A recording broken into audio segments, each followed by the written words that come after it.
All right, welcome to the session. So ਅੱਜ ਆਪਾਂ ਗੱਲ ਕਰਾਂਗੇ ਫਰੀडम ਸਟਰਗਲ ਜਿਹੜੀ ਕੱਲ ਕਰ ਰਹੇ ਸੀ ਉਹਨੂੰ ਕੰਟੀਨਿਊ ਕਰਾਂਗੇ।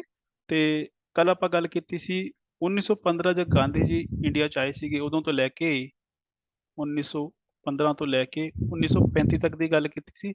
35 ਕਿਹੜਾ ਪੀਰੀਅਡ ਸੀ ਜਦ ਗਵਰਨਮੈਂਟ ਆਫ ਇੰਡੀਆ ਐਕਟ 1935 ਪਾਸ ਹੋਇਆ ਹੈ ਨਾ। ਇੱਥੇ ਤੱਕ ਕੀਤਾ ਸੀ ਤੇ ਦੋ ਮੂਵਮੈਂਟ ਦੀ ਗੱਲ ਕੀਤੀ ਸੀ ਕੱਲ ਆਪਾਂ। ਇੱਕ ਗੱਲ ਕੀਤੀ ਸੀ ਨਾਨ ਕੋਆਪਰੇਸ਼ਨ ਮੂਵਮੈਂਟ ਤੇ ਇੱਕ ਸਿਵਲ ਡਿਸਓਬੀਡੀਐਂਸ ਮੂਵਮੈਂਟ। ਇਹ ਵੱਡੇ ਮੂਵਮੈਂਟ ਸੀਗੇ, ਜਿਹੜੇ ਛੋਟੇ ਮੂਵਮੈਂਟ ਸੀ ਉਹ ਵੀ ਆਪਾਂ ਡਿਸਕਸ ਕੀਤੇ ਸੀ। ਗਾਂਧੀ ਜੀ ਦੇ ਜਿਹੜੇ ਕਿ ਚੰਪਾਰਨ ਸੱਤਿਆਗ੍ਰਹਿ ਸੀਗਾ, ਦੂਸਰਾ ਅਹਿਮਦਾਬਾਦ ਮਿਲ ਸਟ੍ਰਾਈਕ ਸੀ, ਤੀਸਰਾ ਖੇੜਾ ਸੱਤਿਆਗ੍ਰਹਿ। ਚਲੋ ਹੁਣ ਅੱਗੇ ਦੀ ਗੱਲ ਕਰਦੇ ਵੀ ਅੱਗੇ ਕੀ ਹੋਇਆ। ਅੱਗੇ ਜਿਹੜਾ ਮੂਵਮੈਂਟ ਦੀ ਗੱਲ ਕਰੀਏ ਤਾਂ ਉਹ ਸਿਰਫ ਇੱਕ ਮੂਵਮੈਂਟ ਹੈ ਵੱਡਾ, ਉਹ ਹੈਗਾ ਕੁਇਟ ਇੰਡੀਆ ਮੂਵਮੈਂਟ। ਸਿਰਫ ਇੱਕ ਮੂਵਮੈਂਟ ਹੈ ਤੇ ਸਾਡੇ ਲਈ ਇੰਪੋਰਟੈਂਸ ਕੀ ਹੈ, ਇਹਦੀ ਸਟੋਰੀ, ਇਹਦਾ ਸੀਕੁਐਂਸ, ਇਹ ਕਿਉਂ ਸਟਾਰਟ ਹੋਇਆ ਤੇ ਇਹਦਾ ਮਤਲਬ ਜਿਹੜਾ ਇਹਦਾ ਕਾਰਨ ਹੈ ਇੱਥੇ ਤਾਂ ਲੱਭਣਾ ਨਹੀਂ, ਉਹ ਕਿਤੇ ਪਿੱਛੇ ਲੱਭੇਗਾ, ਹੈ ਨਾ। ਉਹ ਜ਼ਿਆਦਾ ਪਿੱਛੇ ਨਹੀਂ ਹੈਗਾ ਪਰ ਲੱਭ ਜਾਏਗਾ। ਤੇ ਉਹਦਾ ਰਿਜ਼ਲਟ ਕੀ ਨਿਕਲਿਆ ਤੇ ਉਹਦੇ ਕਰਕੇ ਪਹਿਲਾਂ ਤੇ ਬਾਅਦ ਦਾ ਤੁਹਾਨੂੰ ਸਾਰਾ ਜਿਹੜੀ ਸਟੋਰੀ ਹੈ ਉਹ ਪਤਾ ਲੱਗ ਜਾਏਗੀ। ਇੱਥੇ ਦੋ ਚੀਜ਼ਾਂ ਇੰਪੋਰਟੈਂਟ ਹੁੰਦੀਆਂ, ਇੱਕ ਤਾਂ ਕ੍ਰੋਨੋਲੋਜੀ ਵੀ ਕਿਸ ਆਰਡਰ 'ਚ ਕੀ ਹੋ ਰਿਹਾ ਹੈ, ਵੀ ਕਿਹੜੀ ਚੀਜ਼ ਹੋਈ ਹੈ, ਪਹਿਲਾਂ ਕਿਹੜੀ ਹੋਈ ਹੈ, ਬਾਅਦ 'ਚ ਕਿਹੜੀ ਹੋਈ ਹੈ। ਦੂਸਰਾ ਉਹ ਜਿਹੜੀ ਚੀਜ਼ ਹੋ ਰਹੀ ਹੈ, ਕੋਈ ਸੱਤਿਆਗ੍ਰਹਿ ਚੱਲ ਰਿਹਾ ਹੈ, ਕੋਈ ਅੰਦੋਲਨ ਚੱਲ ਰਿਹਾ ਹੈ ਨਾ, ਕੋਈ ਕਮਿਸ਼ਨ ਆਇਆ ਇੱਥੇ, ਕੋਈ ਮੀਟਿੰਗ ਹੋਈ ਹੈ, ਉਹਦੇ ਬਾਰੇ ਵੀ ਕਿਹਨੇ ਪਾਰਟਿਸਿਪੇਟ ਕੀਤਾ, ਇੱਦਾਂ ਦੇ ਕੁਐਸਚਨ ਆਉਂਦੇ ਹੈ। ਚਲੋ ਇਹਦੇ ਬਾਰੇ ਜੇ ਮੋਟਾ-ਮੋਟਾ ਮੈਂ ਤੁਹਾਨੂੰ ਦੱਸ ਦਿੰਦਾ ਵੀ ਇਲੈਕਸ਼ਨ ਹੋਏ 1937 ਤੋਂ ਗੱਲ ਸਟਾਰਟ ਹੁੰਦੀ ਹੈ ਨਾ। ਇਲੈਕਸ਼ਨ ਹੋਣੇ ਸੀ ਤੇ ਇਲੈਕਸ਼ਨ ਹੋਏ ਤੇ ਇੱਥੇ ਹੈਰਾਨੀ ਹੈ ਕਿ ਪਹਿਲੀ ਵਾਰ ਕਾਂਗਰਸ ਦੀ ਜਿਹੜੀ ਮਿਨਿਸਟਰੀਜ਼ ਹੈ ਉਹਨੇ ਕਾਫੀ ਸਾਰੀ, ਜਾਂ ਕਾਂਗਰਸ ਪਾਰਟੀ ਨੇ ਬਹੁਤ ਸਾਰੀ ਸੀਟਾਂ ਜਿੱਤ ਲਈਆਂ ਤੇ ਕਾਂਗਰਸ ਦੀ ਪਹਿਲੀ ਵਾਰ ਮਿਨਿਸਟਰੀਜ਼ ਬਣੀ, ਜਿਹੜੇ ਮੰਤਰੀ ਬਣ ਕੇ ਪਹਿਲੀ ਵਾਰ ਪਾਵਰ 'ਚ ਆਏ, ਜਿਹੜੇ ਕਿ ਅੱਜ ਤੱਕ ਨਹੀਂ ਹੋਇਆ ਸੀ। ਉਹਨਾਂ ਨੇ ਪਹਿਲੀ ਵਾਰ ਪਾਵਰ ਦਾ ਮਜ਼ਾ ਦੇਖੇ ਵੀ ਪਾਵਰ ਕੀ ਹੁੰਦੀ ਹੈ। ਠੀਕ ਹੈ। ਤੇ ਫੈਜ਼ਪੁਰ ਜਿਹੜਾ ਸੈਸ਼ਨ ਹੋਇਆ 1936 ਚ ਹੋਇਆ ਸੀ, ਇਹ ਇੱਕ ਸੈਸ਼ਨ ਹੋਇਆ ਜਿਹੜਾ ਕਿ ਪਿੰਡ 'ਚ ਹੋਇਆ, ਇਕੱਲਾ ਇੱਕੋ ਹੀ ਹੋਇਆ, ਹੋਰ ਨਹੀਂ ਹੋਇਆ। ਤੇ ਇੱਥੇ ਨੇ ਡਿਸਾਈਡ ਕੀਤਾ ਸੀ ਕਿ ਆਪਾਂ ਜਿਹੜਾ 1935 ਦਾ ਐਕਟ ਉਹਨੂੰ ਰਿਜੈਕਟ ਕਰਾਂਗੇ, ਉਸ ਦੀ ਗੱਲ ਨਹੀਂ ਕਰਾਂਗੇ, ਉਹਦਾ ਵਿਰੋਧ ਕਰਾਂਗੇ। ਸਿਵਲ ਲਿਬਰਟੀ ਜਿਹੜੀ ਹੈਗੀਆਂ ਉਹ ਲੋਕਾਂ ਨੂੰ ਦਿਵਾਵਾਂਗੇ, ਉਹਨਾਂ ਦੇ ਜਿਹੜੇ ਬੇਸਿਕ ਅਧਿਕਾਰ ਨੇ, ਜਿਹੜੇ ਪੋਲੀਟੀਕਲ ਪ੍ਰਿਜ਼ਨਰਸ ਨੇ ਉਹਨਾਂ ਨੂੰ ਰਿਲੀਜ਼ ਕਰਾਵਾਂਗੇ। ਜਿਹੜੀ ਜੈਂਡਰ ਦੇ ਬੇਸ ਤੇ ਅਨਟਚੇਬਿਲਿਟੀ ਆਪਣੇ ਇੰਡੀਆ 'ਚ ਚੱਲ ਰਹੀ ਹੈ ਉਹਨੂੰ ਆਪਾਂ ਹਟਾਵਾਂਗੇ। ਤੇ ਜਿਹੜਾ ਸਿਸਟਮ ਹੈ ਐਗਰੀਕਲਚਰ ਦਾ ਇੱਥੇ, ਉਹਦੇ ਵਿੱਚ ਕਾਫੀ ਚੇਂਜਸ ਦੀ ਲੋੜ ਹੈ, ਉਹ ਕੋਸ਼ਿਸ਼ ਕਰਾਂਗੇ ਲਿਆਉਣ ਦੀ। ਤੇ ਜਿਹੜਾ ਟੈਕਸ ਲਿਆ ਜਾਂਦਾ ਹੈ ਰੈਂਟ ਤੇ ਰੈਵਨਿਊ, ਇਹ ਕੀ ਹੈ, ਲਗਾਨ ਜਿਹੜਾ ਬੇਸਿਕਲੀ, ਤੇ ਉਹਨੂੰ ਘਟਾਵਾਂਗੇ। ਇਹ ਮੈਨੀਫੈਸਟੋ ਸੀਗਾ। ਤੇ ਇਲੈਕਸ਼ਨ ਹੋਇਆ, 1161 ਸੀਟਾਂ ਉਹਨਾਂ ਨੇ ਲੜੀਆਂ ਤੇ ਉਸ 'ਚ 716 ਸੀਟਾਂ ਉਹ ਜਿੱਤ ਗਏ। ਮੋਸਟ ਆਫ ਦਾ ਜਿੰਨੇ ਵੀ ਇਲੈਕਸ਼ਨ ਲੜੇ ਜਿਸ ਸਟੇਟ 'ਚ, ਉਹ ਕੁਛ ਨੂੰ ਛੱਡ ਕੇ ਹਰ ਪਾਸੇ ਮੈਜੋਰਟੀ 'ਚ ਸੀਗੇ। ਜਿਵੇਂ ਬੰਗਾਲ ਹੈ, ਅਸਾਮ ਹੈ, ਨਾਰਥ ਵੈਸਟ ਫਰੰਟੀਅਰ ਪ੍ਰੋਵਿੰਸ, ਇਹ ਅੱਜ ਦਾ ਬਲੋਚਿਸਤਾਨ ਹੈ ਜੀ ਪਾਕਿਸਤਾਨ 'ਚ ਜਗ੍ਹਾ, ਪੰਜਾਬ ਤੇ ਸਿੰਧ, ਇਹ ਸਾਰੇ ਉਹ ਇਲਾਕੇ ਐਕਚੁਅਲੀ ਜਿੱਥੇ ਮੁਸਲਿਮ ਮੈਜੋਰਟੀ 'ਚ ਸੀਗੇ। ਇਸ ਕਰਕੇ ਇੱਥੇ ਉਹਨਾਂ ਨੂੰ ਜ਼ਿਆਦਾ ਵਧੀਆ ਮੈਜੋਰਟੀ ਨਹੀਂ ਮਿਲੀ। ਇਹਨਾਂ ਤੋਂ ਇਲਾਵਾ ਜਿੰਨੇ ਵੀ ਜਗ੍ਹਾ ਸੀਗੀਆਂ ਉਹਨਾਂ 'ਚੋਂ ਮੈਜੋਰਟੀ 'ਚ ਆਏ। ਫਿਰ ਮੈਜੋਰਟੀ ਹੋਣ ਕਰਕੇ ਉਹਨਾਂ ਨੇ ਮਿਨਿਸਟਰੀਜ਼ ਬਣਾਈਆਂ। ਇਹ ਕੁਐਸਚਨ ਬਣ ਜਾਂਦਾ ਵੀ ਕਾਂਗਰਸ ਦੀ ਜਿਹੜੀ ਮਿਨਿਸਟਰੀ ਸੀ 1937 ਦੀ ਕਿਹੜੀ ਕਿਹੜੀ ਸਟੇਟ 'ਚ ਬਣੀ। ਮਦਰਾਸ 'ਚ ਬਣੀ ਸੀ, ਬੰਬੇ 'ਚ ਬਣੀ ਸੀ, ਸੈਂਟਰਲ ਪ੍ਰੋਵਿੰਸ ਜਿਹਨੂੰ ਅੱਜ ਮੱਧ ਪ੍ਰਦੇਸ਼ ਕਹਿੰਦੇ ਆ, ਉੜੀਸਾ 'ਚ ਬਣੀ ਸੀ, ਬਿਹਾਰ ਤੇ ਯੂਪੀ। ਉਸ ਤੋਂ ਬਾਅਦ ਉਹ ਇੱਥੇ ਵੀ ਮਿਕਸ ਕਰਕੇ ਆਪਣੀ ਬਣਾ ਗਈ ਸਰਕਾਰ, ਜਿੱਥੇ ਨਾਰਥ ਵੈਸਟ ਫਰੰਟੀਅਰ ਪ੍ਰੋਵਿੰਸ ਜਿਹੜਾ ਬਲੋਚਿਸਤਾਨ ਤੇ ਅਸਾਮ। ਮਤਲਬ ਕਿੰਨੇ ਹੋ ਗਏ, 8 ਜਗ੍ਹਾ ਹੋ ਗਏ ਟੋਟਲ, 6 ਪਹਿਲੀ ਤੇ 2 8 ਸਟੇਟਸ ਉਹਨਾਂ ਨੇ ਆਪਣੀ ਮਿਨਿਸਟਰੀਜ਼ ਬਣਾਈ ਸੀ ਉਸ ਟਾਈਮ 'ਚ। ਠੀਕ ਹੈ। ਜਿਹੜੀ ਮਿਨਿਸਟਰੀਜ਼ ਬਣੀ, ਇਹਨਾਂ ਨੇ ਕਾਫੀ ਕੋਸ਼ਿਸ਼ ਕੀਤੀ, ਕਾਫੀ ਕੰਮ ਕੀਤੇ। ਜਿਹੜੇ ਕਿ ਜਿਵੇਂ ਐਮਰਜੈਂਸੀ ਦੀ ਉੱਥੇ ਲੱਗੀ ਹੁੰਦੀ ਸੀ ਪਾਵਰਾਂ, ਉਹ ਹਟਾਤੀਆਂ। ਜਿਹੜੇ ਕਿ ਆਰਗੇਨਾਈਜੇਸ਼ਨ ਇਲੀਗਲ ਡਿਕਲੇਅਰ ਕੀਤੀ ਸਰਕਾਰ ਨੇ, ਉਹਨਾਂ ਦੇ ਬੈਨ ਹਟਾਤਾ ਉਹਨਾਂ ਨੇ। ਜਿਹੜੇ ਪ੍ਰੈਸ ਤੇ ਰਿਸਟ੍ਰਿਕਸ਼ਨ ਲੱਗੇ ਹੋਏ ਸੀ ਉਹ ਵੀ ਹਟਾਤੇ, ਵੀ ਪ੍ਰੈਸ ਆਪਣਾ ਅਖਬਾਰ ਜਿਹੜਾ ਆਰਾਮ ਨਾਲ ਛਾਪੇ, ਕੋਈ ਟੈਨਸ਼ਨ ਲੈਣ ਦੀ ਲੋੜ ਨਹੀਂ ਹੈ।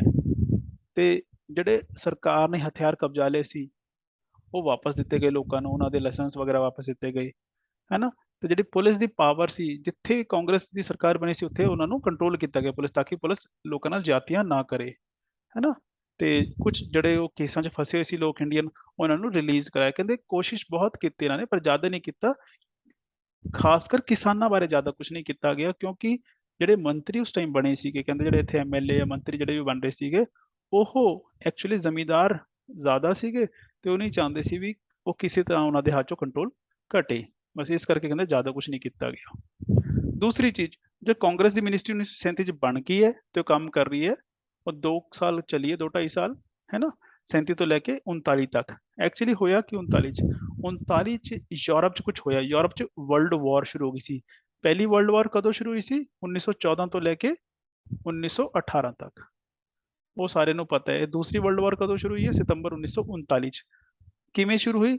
ਜਿੱਦਣ ਜਰਮਨੀ ਨੇ ਪੋਲੈਂਡ ਤੇ ਅਟੈਕ ਕਰਤਾ ਸੀ, ਤੇ ਕਿਉਂਕਿ ਬ੍ਰਿਟਿਸ਼ ਗਵਰਨਮੈਂਟ ਸੀ ਕਿ ਕਹਿੰਦੇ ਆਪਾਂ ਪੋਲੈਂਡ ਦੀ ਹਮੇਸ਼ਾ ਸਪੋਰਟ ਕਰਾਂਗੇ, ਤਾਂ ਬ੍ਰਿਟਿਸ਼ ਵਿੱਚ ਆ ਗਈ ਬ੍ਰਿਟਿਸ਼ ਗਵਰਨਮੈਂਟ, ਤੇ ਉਹਨਾਂ ਨੇ ਜਿਹੜੇ ਇੰਡੀਆ ਦੀ ਆਰਮੀ ਸੀ ਉਹਨੂੰ ਵਿੱਚ ਖਿੱਚ ਲਿਆ।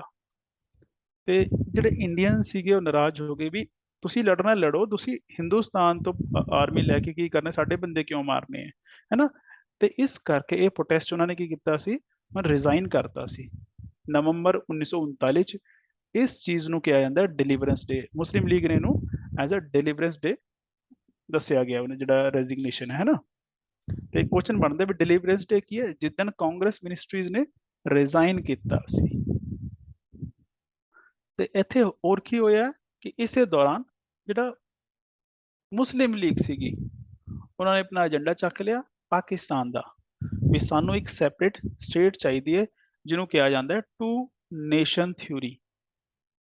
ਟੂ ਨੇਸ਼ਨ, ਇਹ ਥਿਊਰੀ ਦਿੱਤੀ ਟੂ ਨੇਸ਼ਨ, ਵੀ ਇੰਡੀਆ 'ਚ ਦੋ ਰਾਸ਼ਟਰ ਨੇ ਅਲੱਗ-ਅਲੱਗ, ਇੱਕ ਹਿੰਦੂ ਤੇ ਇੱਕ ਮੁਸਲਿਮ, ਜਿਹੜੇ ਕਿ ਇਕੱਠੇ ਨਹੀਂ ਰਹਿ ਸਕਦੇ।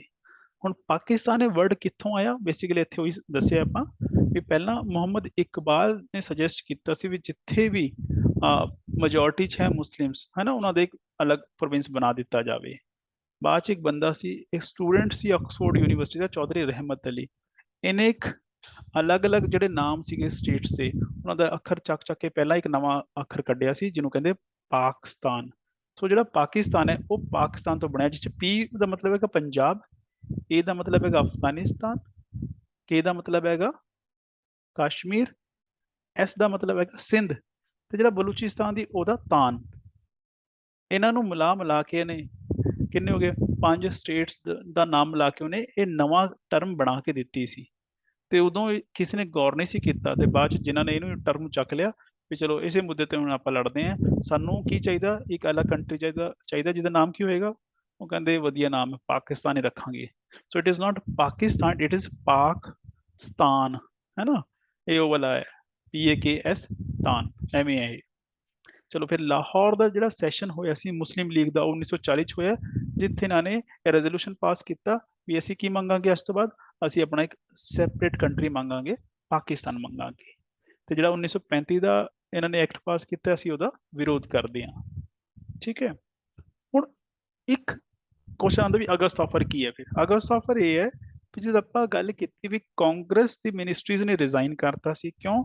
ਇਸ ਗੱਲ ਤੋਂ ਨਾਰਾਜ਼ ਹੋ ਕੇ ਕਿ ਹਿੰਦੁਸਤਾਨ ਦੀ ਆਰਮੀ ਨੂੰ ਜ਼ਬਰਦਸਤੀ ਵਿੱਚ ਖਿੱਚਿਆ ਜਾ ਰਿਹਾ ਲੜਾਈ 'ਚ, ਬੰਦੇ ਮਰਨਗੇ ਸਾਡੇ। ਤੇ ਪਰ ਜਿਹੜੇ ਬ੍ਰਿਟਿਸ਼ਰ ਸੀ ਉਹਨਾਂ ਕੋਲ ਇੰਨੇ ਬੰਦੇ ਨਹੀਂ ਸੀਗੇ ਕਿ ਉਹ ਸਾਰੇ ਪਾਸੇ ਲੜ ਸਕਣ, ਤੇ ਉਹਨਾਂ ਨੂੰ ਜ਼ਰੂਰੀ ਸੀ ਕਿ ਇੰਡੀਅਨਸ ਜਿਹੜੇ ਹੈ ਉਹ ਲੜਾਈ 'ਚ ਆਣ। ਮੁੱਦਾ ਇਹ ਹੈ ਵੀ ਮਨਾਓਗੇ ਕਿਵੇਂ? ਤੇ ਇੰਡੀਅਨਸ ਨੂੰ ਮਨਾਉਣ ਲਈ ਇੱਕ ਆਫਰ ਦਿੱਤੀ ਗਈ ਹੈ, ਕਿਉਂਕਿ ਅਗਸਤ ਦੇ ਮਹੀਨੇ ਵਿੱਚ ਦਿੱਤੀ ਗਈ, ਇਸ ਕਰਕੇ ਇਹਨੂੰ ਅਗਸਤ ਆਫਰ ਕਿਹਾ ਜਾਂਦਾ ਹੈ। ਦਿੱਤੀ ਕੀ ਨਹੀਂ ਸੀ ਉਸ ਟਾਈਮ ਤੇ ਜਿਹੜਾ ਵਾਇਸਰਾਏ ਸੀਗਾ ਲਾਰਡ ਲਿਲਿਥਗੋ, ਇਹਦਾ ਨਾਮ ਯਾਦ ਰੱਖ ਲਿਓ, ਪੇਪਰ 'ਚ ਆ ਜਾਂਦਾ ਕਈ ਵਾਰੀ। ਕਿਉਂ? ਉਹ ਕਹਿੰਦੇ ਤਾਂ ਕਿ ਲੜਾਈ ਦੇ ਵਿੱਚ ਵਰਲਡ ਵਾਰ 2 ਦੇ ਵਿੱਚ ਇਹਨਾਂ ਦੀ ਸਪੋਰਟ ਮਿਲ ਸਕੇ। ਤੇ ਉਹਨੇ ਕੀ ਆਫਰ ਦਿੱਤੀ? ਉਹ ਕਹਿੰਦਾ ਤੁਹਾਨੂੰ ਡੋਮੀਨੀਅਨ ਸਟੇਟਸ ਦੇ ਦਿਆਂਗੇ ਆਪਾਂ। ਦੂਸਰਾ ਜੇ ਲੜਾਈ ਹੋਏਗੀ ਉਹਦੇ ਲਈ ਹੁਣ ਆਪਾਂ ਕੀ ਬਣਾਵਾਂਗੇ, ਤੁਹਾਡੇ ਵਾਰ ਐਡਵਾਈਜ਼ਰੀ ਕਾਉਂਸਲ ਬਣਾਵਾਂਗੇ। ਉਸ ਤੋਂ ਬਾਅਦ ਪੋਸਟ ਵਾਰ ਇੱਕ ਬਾਡੀ ਬਣਾਈ ਜਾਏਗੀ ਜਿਹੜੀ ਕਿ ਸੰਵਿਧਾਨ ਬਣਾਏਗੀ ਤੁਹਾਡਾ। ਤੇ ਹੁਣੇ ਆਪਾਂ ਕੀ ਕਰ ਦਿੰਨੇ ਹਾਂ, ਜਿਹੜਾ ਵਾਇਸਰਾਏ ਹੈ ਉਹਦਾ ਕਾਉਂਸਲ ਜਿਹੜਾ ਹੈਗਾ ਉਹਨੂੰ ਐਕਸਪੈਂਡ ਕਰ ਦਿੰਨੇ ਆ। ਹੁਣ ਇੱਥੇ ਕੀ ਇੱਕ ਚੀਜ਼ ਧਿਆਨ ਦਿਓ, ਬਾਕੀ ਕੁਛ ਨਾ ਧਿਆਨ ਦਿਓ, ਇੱਕ ਚੀਜ਼ ਦੇਖ ਲਓ ਵੀ ਡੋਮੀਨੀਅਨ ਸਟੇਟਸ ਦੇ ਰਹੇ ਹੈ ਅੰਗਰੇਜ਼, ਹੁਣ ਆਪ ਦੇਣ ਨੂੰ ਤਿਆਰ ਹੈ। ਪਹਿਲਾਂ ਅਸੀਂ ਮੰਗਦੇ ਸੀ 1906 ਚ ਸਵਰਾਜ ਦਿਓ ਸਾਨੂੰ, ਨਾਨ ਕੋਆਪਰੇਸ਼ਨ ਮੂਵਮੈਂਟ ਚ ਅਸੀਂ ਮੰਗ ਰਹੇ ਸੀ ਡੋਮੀਨੀਅਨ ਸਟੇਟਸ, ਸੈਲਫ ਰੂਲ, ਨਹੀਂ ਦਿੱਤਾ ਗਿਆ।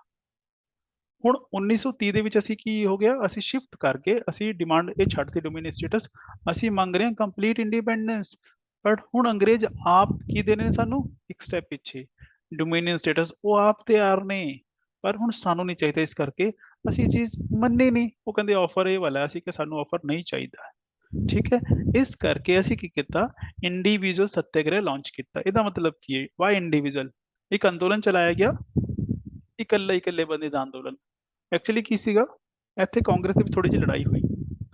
ਉਹ ਕਹਿੰਦੇ ਵੀ ਵਰਲਡ ਵਾਰ ਚੱਲ ਰਹੀ ਹੈ ਨਾ, ਤੇ ਜਿਹੜਾ ਇੱਕ ਗਰੁੱਪ ਕਹਿੰਦਾ ਸੀ ਵੀ ਆਹੀ ਮੌਕਾ ਹੈ ਜੀ, ਇਹਨਾਂ ਦੀ ਕਮਜ਼ੋਰੀ ਦਾ ਫਾਇਦਾ ਉਠਾ ਲਓ ਇਹ ਪਰੇਸ਼ਾਨ ਹੈ, ਲੜਾਈ 'ਚ ਨੇ ਤੇ ਸਾਡੀ ਲੋੜ ਹੈ ਇਹਨਾਂ ਨੂੰ, ਤੇ ਇਹਨਾਂ ਨੂੰ ਕਹੋ ਭਾਈ ਸਾਨੂੰ ਆਜ਼ਾਦ ਕਰੋ, ਅਸੀਂ ਤਾਂ ਤੁਹਾਡੀ ਹੈਲਪ ਕਰਾਂਗੇ।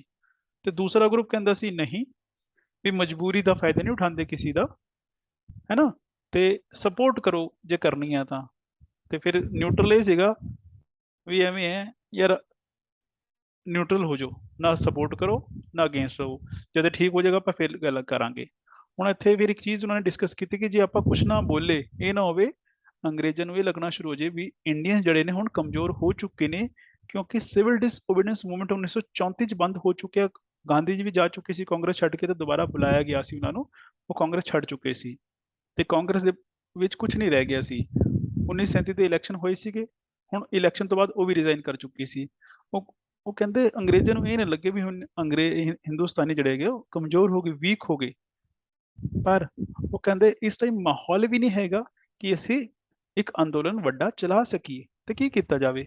ਫਿਰ ਵਿੱਚ ਦਾ ਰਸਤਾ ਕੱਢਿਆ ਗਿਆ ਵੀ ਐਵੇਂ ਕਰਦੇ ਆ, ਇੱਕ ਬੰਦਾ ਇਕੱਲਾ ਉੱਥੇ ਜਾ ਕੇ ਅੰਦੋਲਨ ਕਰੂਗਾ,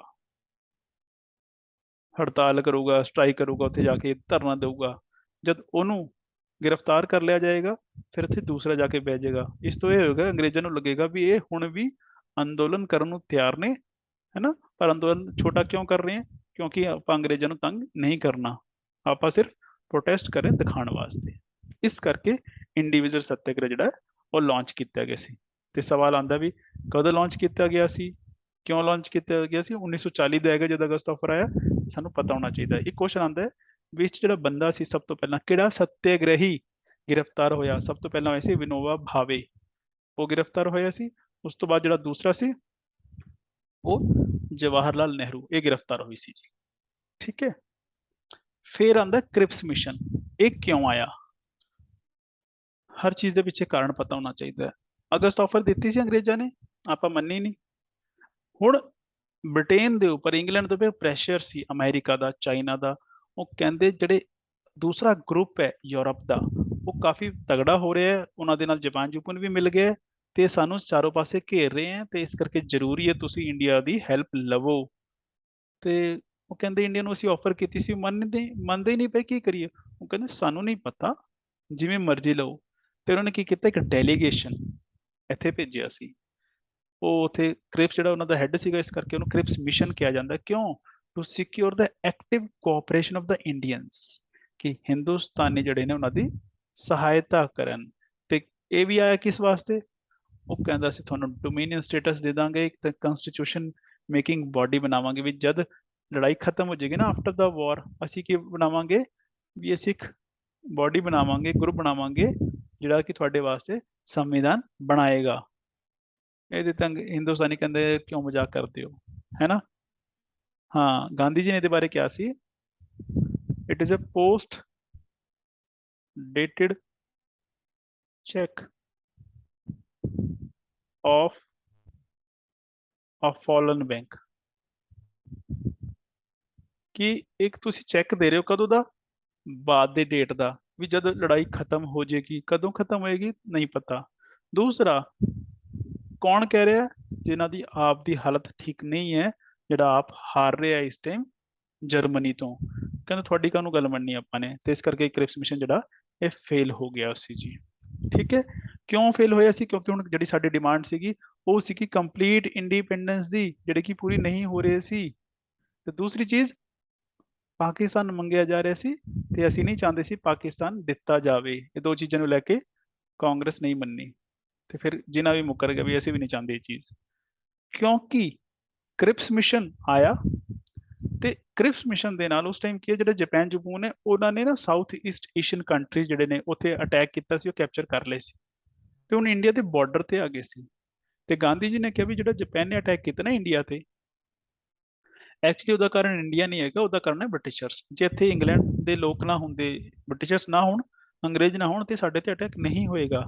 ਇਸ ਕਰਕੇ ਉਹਨੇ ਰਿਕੁਐਸਟ ਕੀਤੀ ਕਿ ਭਾਈ ਸਾਨੂੰ ਸਾਡੇ ਹਾਲ ਤੇ ਛੱਡ ਕੇ ਤੁਸੀਂ ਜਾਓ, ਯੂ ਮਸਟ ਕੁਇਟ ਇੰਡੀਆ। ਤੇ ਇਸ ਕਰਕੇ ਇਸ ਅੰਦੋਲਨ ਦਾ ਨਾਮ ਹੈ ਕੁਇਟ ਇੰਡੀਆ, ਕਿ ਅੰਗਰੇਜ਼ੋ ਛੱਡ ਜਾਓ ਭਾਰਤ ਨੂੰ ਬਸ, ਠੀਕ ਹੈ।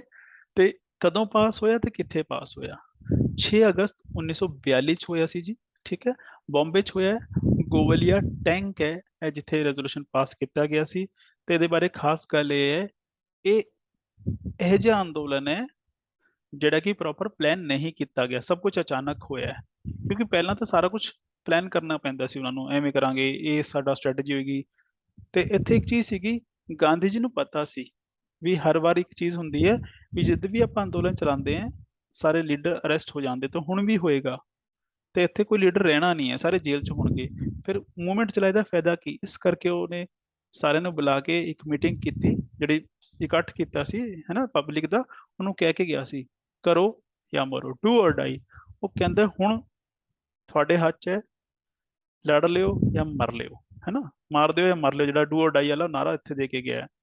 ਹੁਣ ਸਾਰੇ ਪਾਸੇ ਕੀ ਹੋ ਰਿਹਾ ਹੈ, ਕਿਤੇ ਸਟ੍ਰਾਈਕ ਚੱਲ ਰਹੀ ਹੈ, ਕਿਤੇ ਕੁਝ ਹੋ ਰਿਹਾ ਹੈ, ਤੇ ਸਰਕਾਰ ਵੀ ਉਨੀ ਹੀ ਕਿਆ ਹੋਗੀ, ਲੋਕਾਂ ਤੇ ਹਾਰਸ਼ ਹੋਗੀ। ਇੱਥੇ ਤੱਕ ਹਿਸਟੋਰੀਅਨ ਕਹਿੰਦੇ ਨੇ ਉਦੋਂ ਸਰਕਾਰ ਕੋਲ ਜਹਾਜ਼ ਸੀਗੇ, ਉਹ ਜਹਾਜ਼ ਨਾਲ ਬੰਬ ਸੁੱਟ ਜਾਂਦੇ ਸੀ ਲੋਕਾਂ ਦੇ ਉੱਪਰ। ਪਰ ਕੁਝ ਲੋਕ ਸੀ ਜਿਨ੍ਹਾਂ ਨੇ ਅਪੋਜ਼ ਕੀਤਾ ਸੀ। ਤੇ ਕੁਝ ਕੁਐਸਚਨ ਆਉਂਦੇ ਆ, ਇੱਥੇ ਕੁਝ ਨਵੀਂ ਚੀਜ਼ ਹੋਈ, ਜਿਵੇਂ ਊਸ਼ਾ ਮਹਿਤਾ ਨੇ ਇੱਕ ਰੇਡੀਓ ਚਲਾਇਆ ਸੀ ਜਿਹੜਾ ਕਿ ਅੰਡਰਗਰਾਉਂਡ ਚੱਲਦਾ ਸੀ, ਇਲੀਗਲ ਸੀਗਾ ਬਟ ਅੰਡਰਗਰਾਉਂਡ ਕਿਉਂ ਚੱਲਦਾ ਸੀ? ਵੀ ਕੱਲ ਨੂੰ ਪ੍ਰੋਗਰਾਮ ਕੀ ਕਰਨਾ ਹੈ ਉਹਨਾਂ ਨੇ, ਵੀ ਕੱਲ ਨੂੰ ਕਿੱਥੇ ਅਟੈਕ ਕਰਨਾ ਹੈ, ਕੱਲ ਨੂੰ ਕੋਈ ਸਟ੍ਰਾਈਕ ਕਰਨੀ ਹੈ ਨਹੀਂ ਕਰਨੀ ਹੈ, ਕੋਈ ਧਰਨਾ ਦੇਣਾ ਹੈ, ਉਹ ਇਨਫੋਰਮੇਸ਼ਨ ਇੱਕ ਦੂਸਰੇ ਨੂੰ ਕਿਵੇਂ ਮਿਲੇਗੀ, ਹੈ ਨਾ, ਕਿ ਸਾਰਿਆਂ ਕੋਲ ਫੋਨ ਨਹੀਂ ਹੁੰਦੇ ਸੀਗੇ। ਹਾਂ, ਰੇਡੀਓ ਉਹਨਾਂ ਨੇ ਬਣਾਇਆ, ਤੇ ਰੇਡੀਓ ਥਰੂ ਉਹ ਮੈਸੇਜ ਜਿਹੜਾ ਹੈ ਸਾਰੇ ਤੇ ਟੈਲੀਕਾਸਟ ਕਰ ਦਿੰਦੇ ਸੀਗੇ। ਇੱਕ ਖਾਸ ਗੱਲ ਇਹ ਹੋਈ ਸੀਗੀ ਕਿ ਇੱਥੇ ਤਿੰਨ ਸਰਕਾਰ ਬਣੀਆਂ ਸੀਗੀ ਜਿਹੜੀ ਕਿ ਪੈਰਲਲ ਚੱਲੀਆਂ। ਪੈਰਲਲ ਦਾ ਮਤਲਬ ਇਹ ਹੈ ਵੀ ਹਿੰਦੁਸਤਾਨ 'ਚ ਤਾਂ ਸਰਕਾਰ ਸੀਗੀ ਅੰਗਰੇਜ਼ਾਂ ਦੀ, ਪਰ ਕੁਝ ਛੋਟੇ ਛੋਟੇ ਇਲਾਕਿਆਂ 'ਚ ਉਹਨਾਂ ਨੇ, ਹਿੰਦੁਸਤਾਨੀਆਂ ਨੇ ਕਬਜ਼ਾ ਕਰ ਲਿਆ ਸੀ, ਤੇ ਉੱਥੇ ਪੁਲਿਸ ਉਹਨਾਂ ਦੀ ਆਪ ਦੀ ਤੇ ਅਦਾਲਤ ਉਹਨਾਂ ਦੀ ਆਪ ਦੀ, ਸਭ ਕੁਝ ਆਪਣੇ ਕਬਜ਼ੇ 'ਚ ਕਰ ਲਿਆ। ਉਹ ਕੁਐਸਚਨ ਆਉਂਦਾ ਵੀ ਕਿੱਥੇ ਕਿੱਥੇ? ਬਲੀਆ 'ਚ ਹੋਇਆ ਸੀ, ਉਹ ਉੱਥੇ ਕੌਣ ਸੀ? ਚੀਤੂ ਪਾਂਡੇ। ਇੱਕ ਤੁਮਕੁਰ, ਇੱਥੇ ਜਤੀਆ ਸਰਕਾਰ ਸੀਗੀ ਤੇ ਸਤੀ ਸਾਮੰਤ ਦੀ ਸੀਗੀ ਜਤੀਆ ਸਰਕਾਰ। ਇੱਕ ਹੈ ਸਤਾਰਾ, ਸਤਾਰਾ 'ਚ ਸੀਗੀ ਪ੍ਰਤੀ ਸਰਕਾਰ, ਇੱਥੇ ਲੀਡਰ ਸੀਗਾ ਨਾਨਾ ਪਾਟੇਲ। ਤੇ ਚਿੱਤੂ ਪਾਂਡੇ, ਸਤੀਸ਼ ਸਾਮੰਤ ਤੇ ਨਾਨਾ ਪਾਟੇਲ, ਇਹ ਨਾਮ ਯਾਦ ਰੱਖ ਲਿਓ, ਤੁਮਕੁਰ, ਬਲੀਆ ਤੇ ਸਤਾਰਾ। ਠੀਕ ਹੈ, ਆਹ ਕੁਐਸਚਨ ਆਉਂਦੇ ਹੈ ਜੀ। ਤੇ ਪਰ ਅੰਗਰੇਜ਼ ਤਾਕਤਵਰ ਸੀਗੇ ਤੇ ਉਹਨਾਂ ਨੇ ਇਹਨੂੰ ਦਬਾ ਕੇ ਖਤਮ ਕਰਾਤਾ, ਤੇ ਅੰਦੋਲਨ ਜਿਹੜਾ ਹੈਗਾ ਖਤਮ ਕਰ ਦਿੱਤਾ ਗਿਆ। ਇਹ ਕਿਸੇ ਨੇ ਸਸਪੈਂਡ ਨਹੀਂ ਕੀਤਾ, ਖਤਮ ਹੋਇਆ ਜੀ। ਫਿਰ ਆਉਂਦਾ ਹੈ ਰਾਜਾ ਜੀ ਫਾਰਮੂਲਾ। ਹੁਣ ਰਾਜਾ ਜੀ ਫਾਰਮੂਲਾ ਕੀ ਹੈ? ਐਕਚੁਅਲੀ ਇੱਥੇ ਇਹ ਸੀਗਾ ਵੀ ਇੱਕ ਪਾਸੇ ਕਾਂਗਰਸ ਕੁਝ ਕਹਿ ਰਹੀ ਹੈ, ਅੰਗਰੇਜ਼ ਕੁਝ ਕਹਿ ਰਹੇ ਹੈ, ਤੇ ਜਿਹੜੇ ਮੁਸਲਿਮ ਲੀਗ ਉਹਦੀ ਆਪਣੀ ਡਿਮਾਂਡ ਨੇ। ਹੁਣ ਮੁਸਲਿਮ ਲੀਗ ਨੂੰ ਪਲੇਟਫਾਰਮ ਤੇ ਕਿਵੇਂ ਲਿਆਈਏ, ਕਿਉਂਕਿ ਅੰਗਰੇਜ਼ ਤਾਂ ਨਾਲ ਗੱਲ ਤਾਂ ਹੀ ਹੋਏਗੀ ਨਾ, ਮੁਸਲਿਮ ਲੀਗ ਪਲੇਟਫਾਰਮ ਤੇ ਹੋਏਗੀ ਤਾਂ। ਤੇ ਇੱਥੇ ਹੀ ਹੈ ਵੀ ਜਿਹੜੀ ਮੁਸਲਿਮ ਲੀਗ ਦੀ ਡਿਮਾਂਡ ਸੀਗੀ, ਉਹਨਾਂ ਨੂੰ ਕਿਵੇਂ ਆਪਾਂ ਸੈੱਟ ਕਰੀਏ, ਉਹਨਾਂ ਨੂੰ ਕਿਵੇਂ ਸਮਝਾਈਏ। ਤੇ ਉਹਨਾਂ ਨੇ ਫਿਰ ਰਾਜਾ ਜੀ ਸੀ ਰਾਜਗੋਪਾਲਾਚਾਰੀ ਬੰਦਾ ਸੀ, ਉਹਨੇ ਇੱਕ ਪੁਆਇੰਟਸ ਦਿੱਤੇ ਜਿਹਨੂੰ ਰਾਜਾ ਜੀ ਫਾਰਮੂਲਾ ਕਿਹਾ ਜਾਂਦਾ ਹੈ। ਤੇ ਉਹ ਕੀ ਸੀਗਾ ਵੀ ਮੁਸਲਿਮ ਲੀਗ ਜਿਹੜੀ ਹੈ ਕਾਂਗਰਸ ਦੀ ਡਿਮਾਂਡ ਜਿਹੜੀ ਇੰਡੀਪੈਂਡੈਂਸ ਦੀ ਉਹਨੂੰ ਸਪੋਰਟ ਕਰੇ, ਪਹਿਲਾ। ਦੂਸਰਾ, ਜਿਹੜੀ ਇੱਥੇ ਆਪਾਂ ਸਰਕਾਰ ਬਣਾਉਣੀ ਹੈ ਕਿੱਥੇ? ਸਟੇਟਸ ਦੇ ਵਿੱਚ, ਪ੍ਰੋਵਿੰਸ਼ੀਅਲ ਗਵਰਨਮੈਂਟ ਹੈ ਨਾ, ਤੇ ਸੈਂਟਰ ਤੇ ਬਣਾਉਣੀ ਹੈ, ਉਹ 'ਚ ਸਾਡੀ ਸਹਾਇਤਾ ਕਰੇ, ਮਦਦ ਕਰੇ। ਤੇ ਜਿੱਥੇ ਮੁਸਲਿਮ ਮੈਜੋਰਟੀ ਦੇ ਵਿੱਚ, ਜਿਵੇਂ ਨਾਰਥ ਵੈਸਟ ਦੇ ਵਿੱਚ ਹੈ ਜਾਂ ਈਸਟ ਦੇ ਵਿੱਚ ਹੈ, ਜਿੱਥੇ ਮੁਸਲਿਮ ਮੈਜੋਰਟੀ 'ਚ ਉੱਥੇ ਪਲੇਬੀਸਾਈਡ ਕੀਤਾ ਜਾਏਗਾ ਐਡਲਟ ਸਫਰੇਜ ਦੇ ਬੇਸ ਤੇ, ਵੀ ਅਲੱਗ ਕਰਨਾ ਹੈ ਉਸ ਹਿੱਸੇ ਨੂੰ ਹਿੰਦੁਸਤਾਨ ਤੋਂ ਜਾਂ ਨਹੀਂ ਕਰਨਾ। ਪਲੇਬੀਸਾਈਡ ਕੀ ਹੁੰਦਾ ਹੈ? ਵੀ ਲੋਕਾਂ ਦੀ ਰਾਏ ਲਈ ਜਾਏਗੀ। ਠੀਕ ਹੈ, ਤੇ ਜਿਨ੍ਹਾਂ ਨੂੰ ਇੱਥੇ ਆਬਜੈਕਸ਼ਨ ਸੀਗਾ ਕਿਸ ਚੀਜ਼ ਦਾ, ਵੀ ਕਾਂਗਰਸ ਜਿਹੜੀ ਹੈ ਟੂ ਨੇਸ਼ਨ ਥਿਊਰੀ ਕਿਉਂ ਨਹੀਂ ਮੰਨਦੀ, ਇੱਥੇ ਹਿੰਦੂ ਮੁਸਲਿਮ ਅਲੱਗ-ਅਲੱਗ ਨੇ, ਕਿਉਂ ਨਹੀਂ ਮੰਨਦੀ ਹੈ? ਤੇ ਇਸ ਕਰਕੇ ਫਾਰਮੂਲਾ ਕੋਈ ਕਾਮਯਾਬ ਨਹੀਂ ਹੋਇਆ। ਫਿਰ ਇੱਕ ਹੋਰ ਸਮਝੌਤਾ ਹੋਇਆ, ਦੇਸਾਈ ਜਿਹੜਾ ਸੀਗਾ ਕਾਂਗਰਸ ਦਾ ਸੀਗਾ, ਤੇ ਲਿਆਕਤ ਅਲੀ ਖਾਨ ਸੀਗਾ ਮੁਸਲਿਮ ਲੀਗ ਦਾ, ਪਰ ਦੋਵੇਂ ਦੋਸਤ ਸੀਗੇ।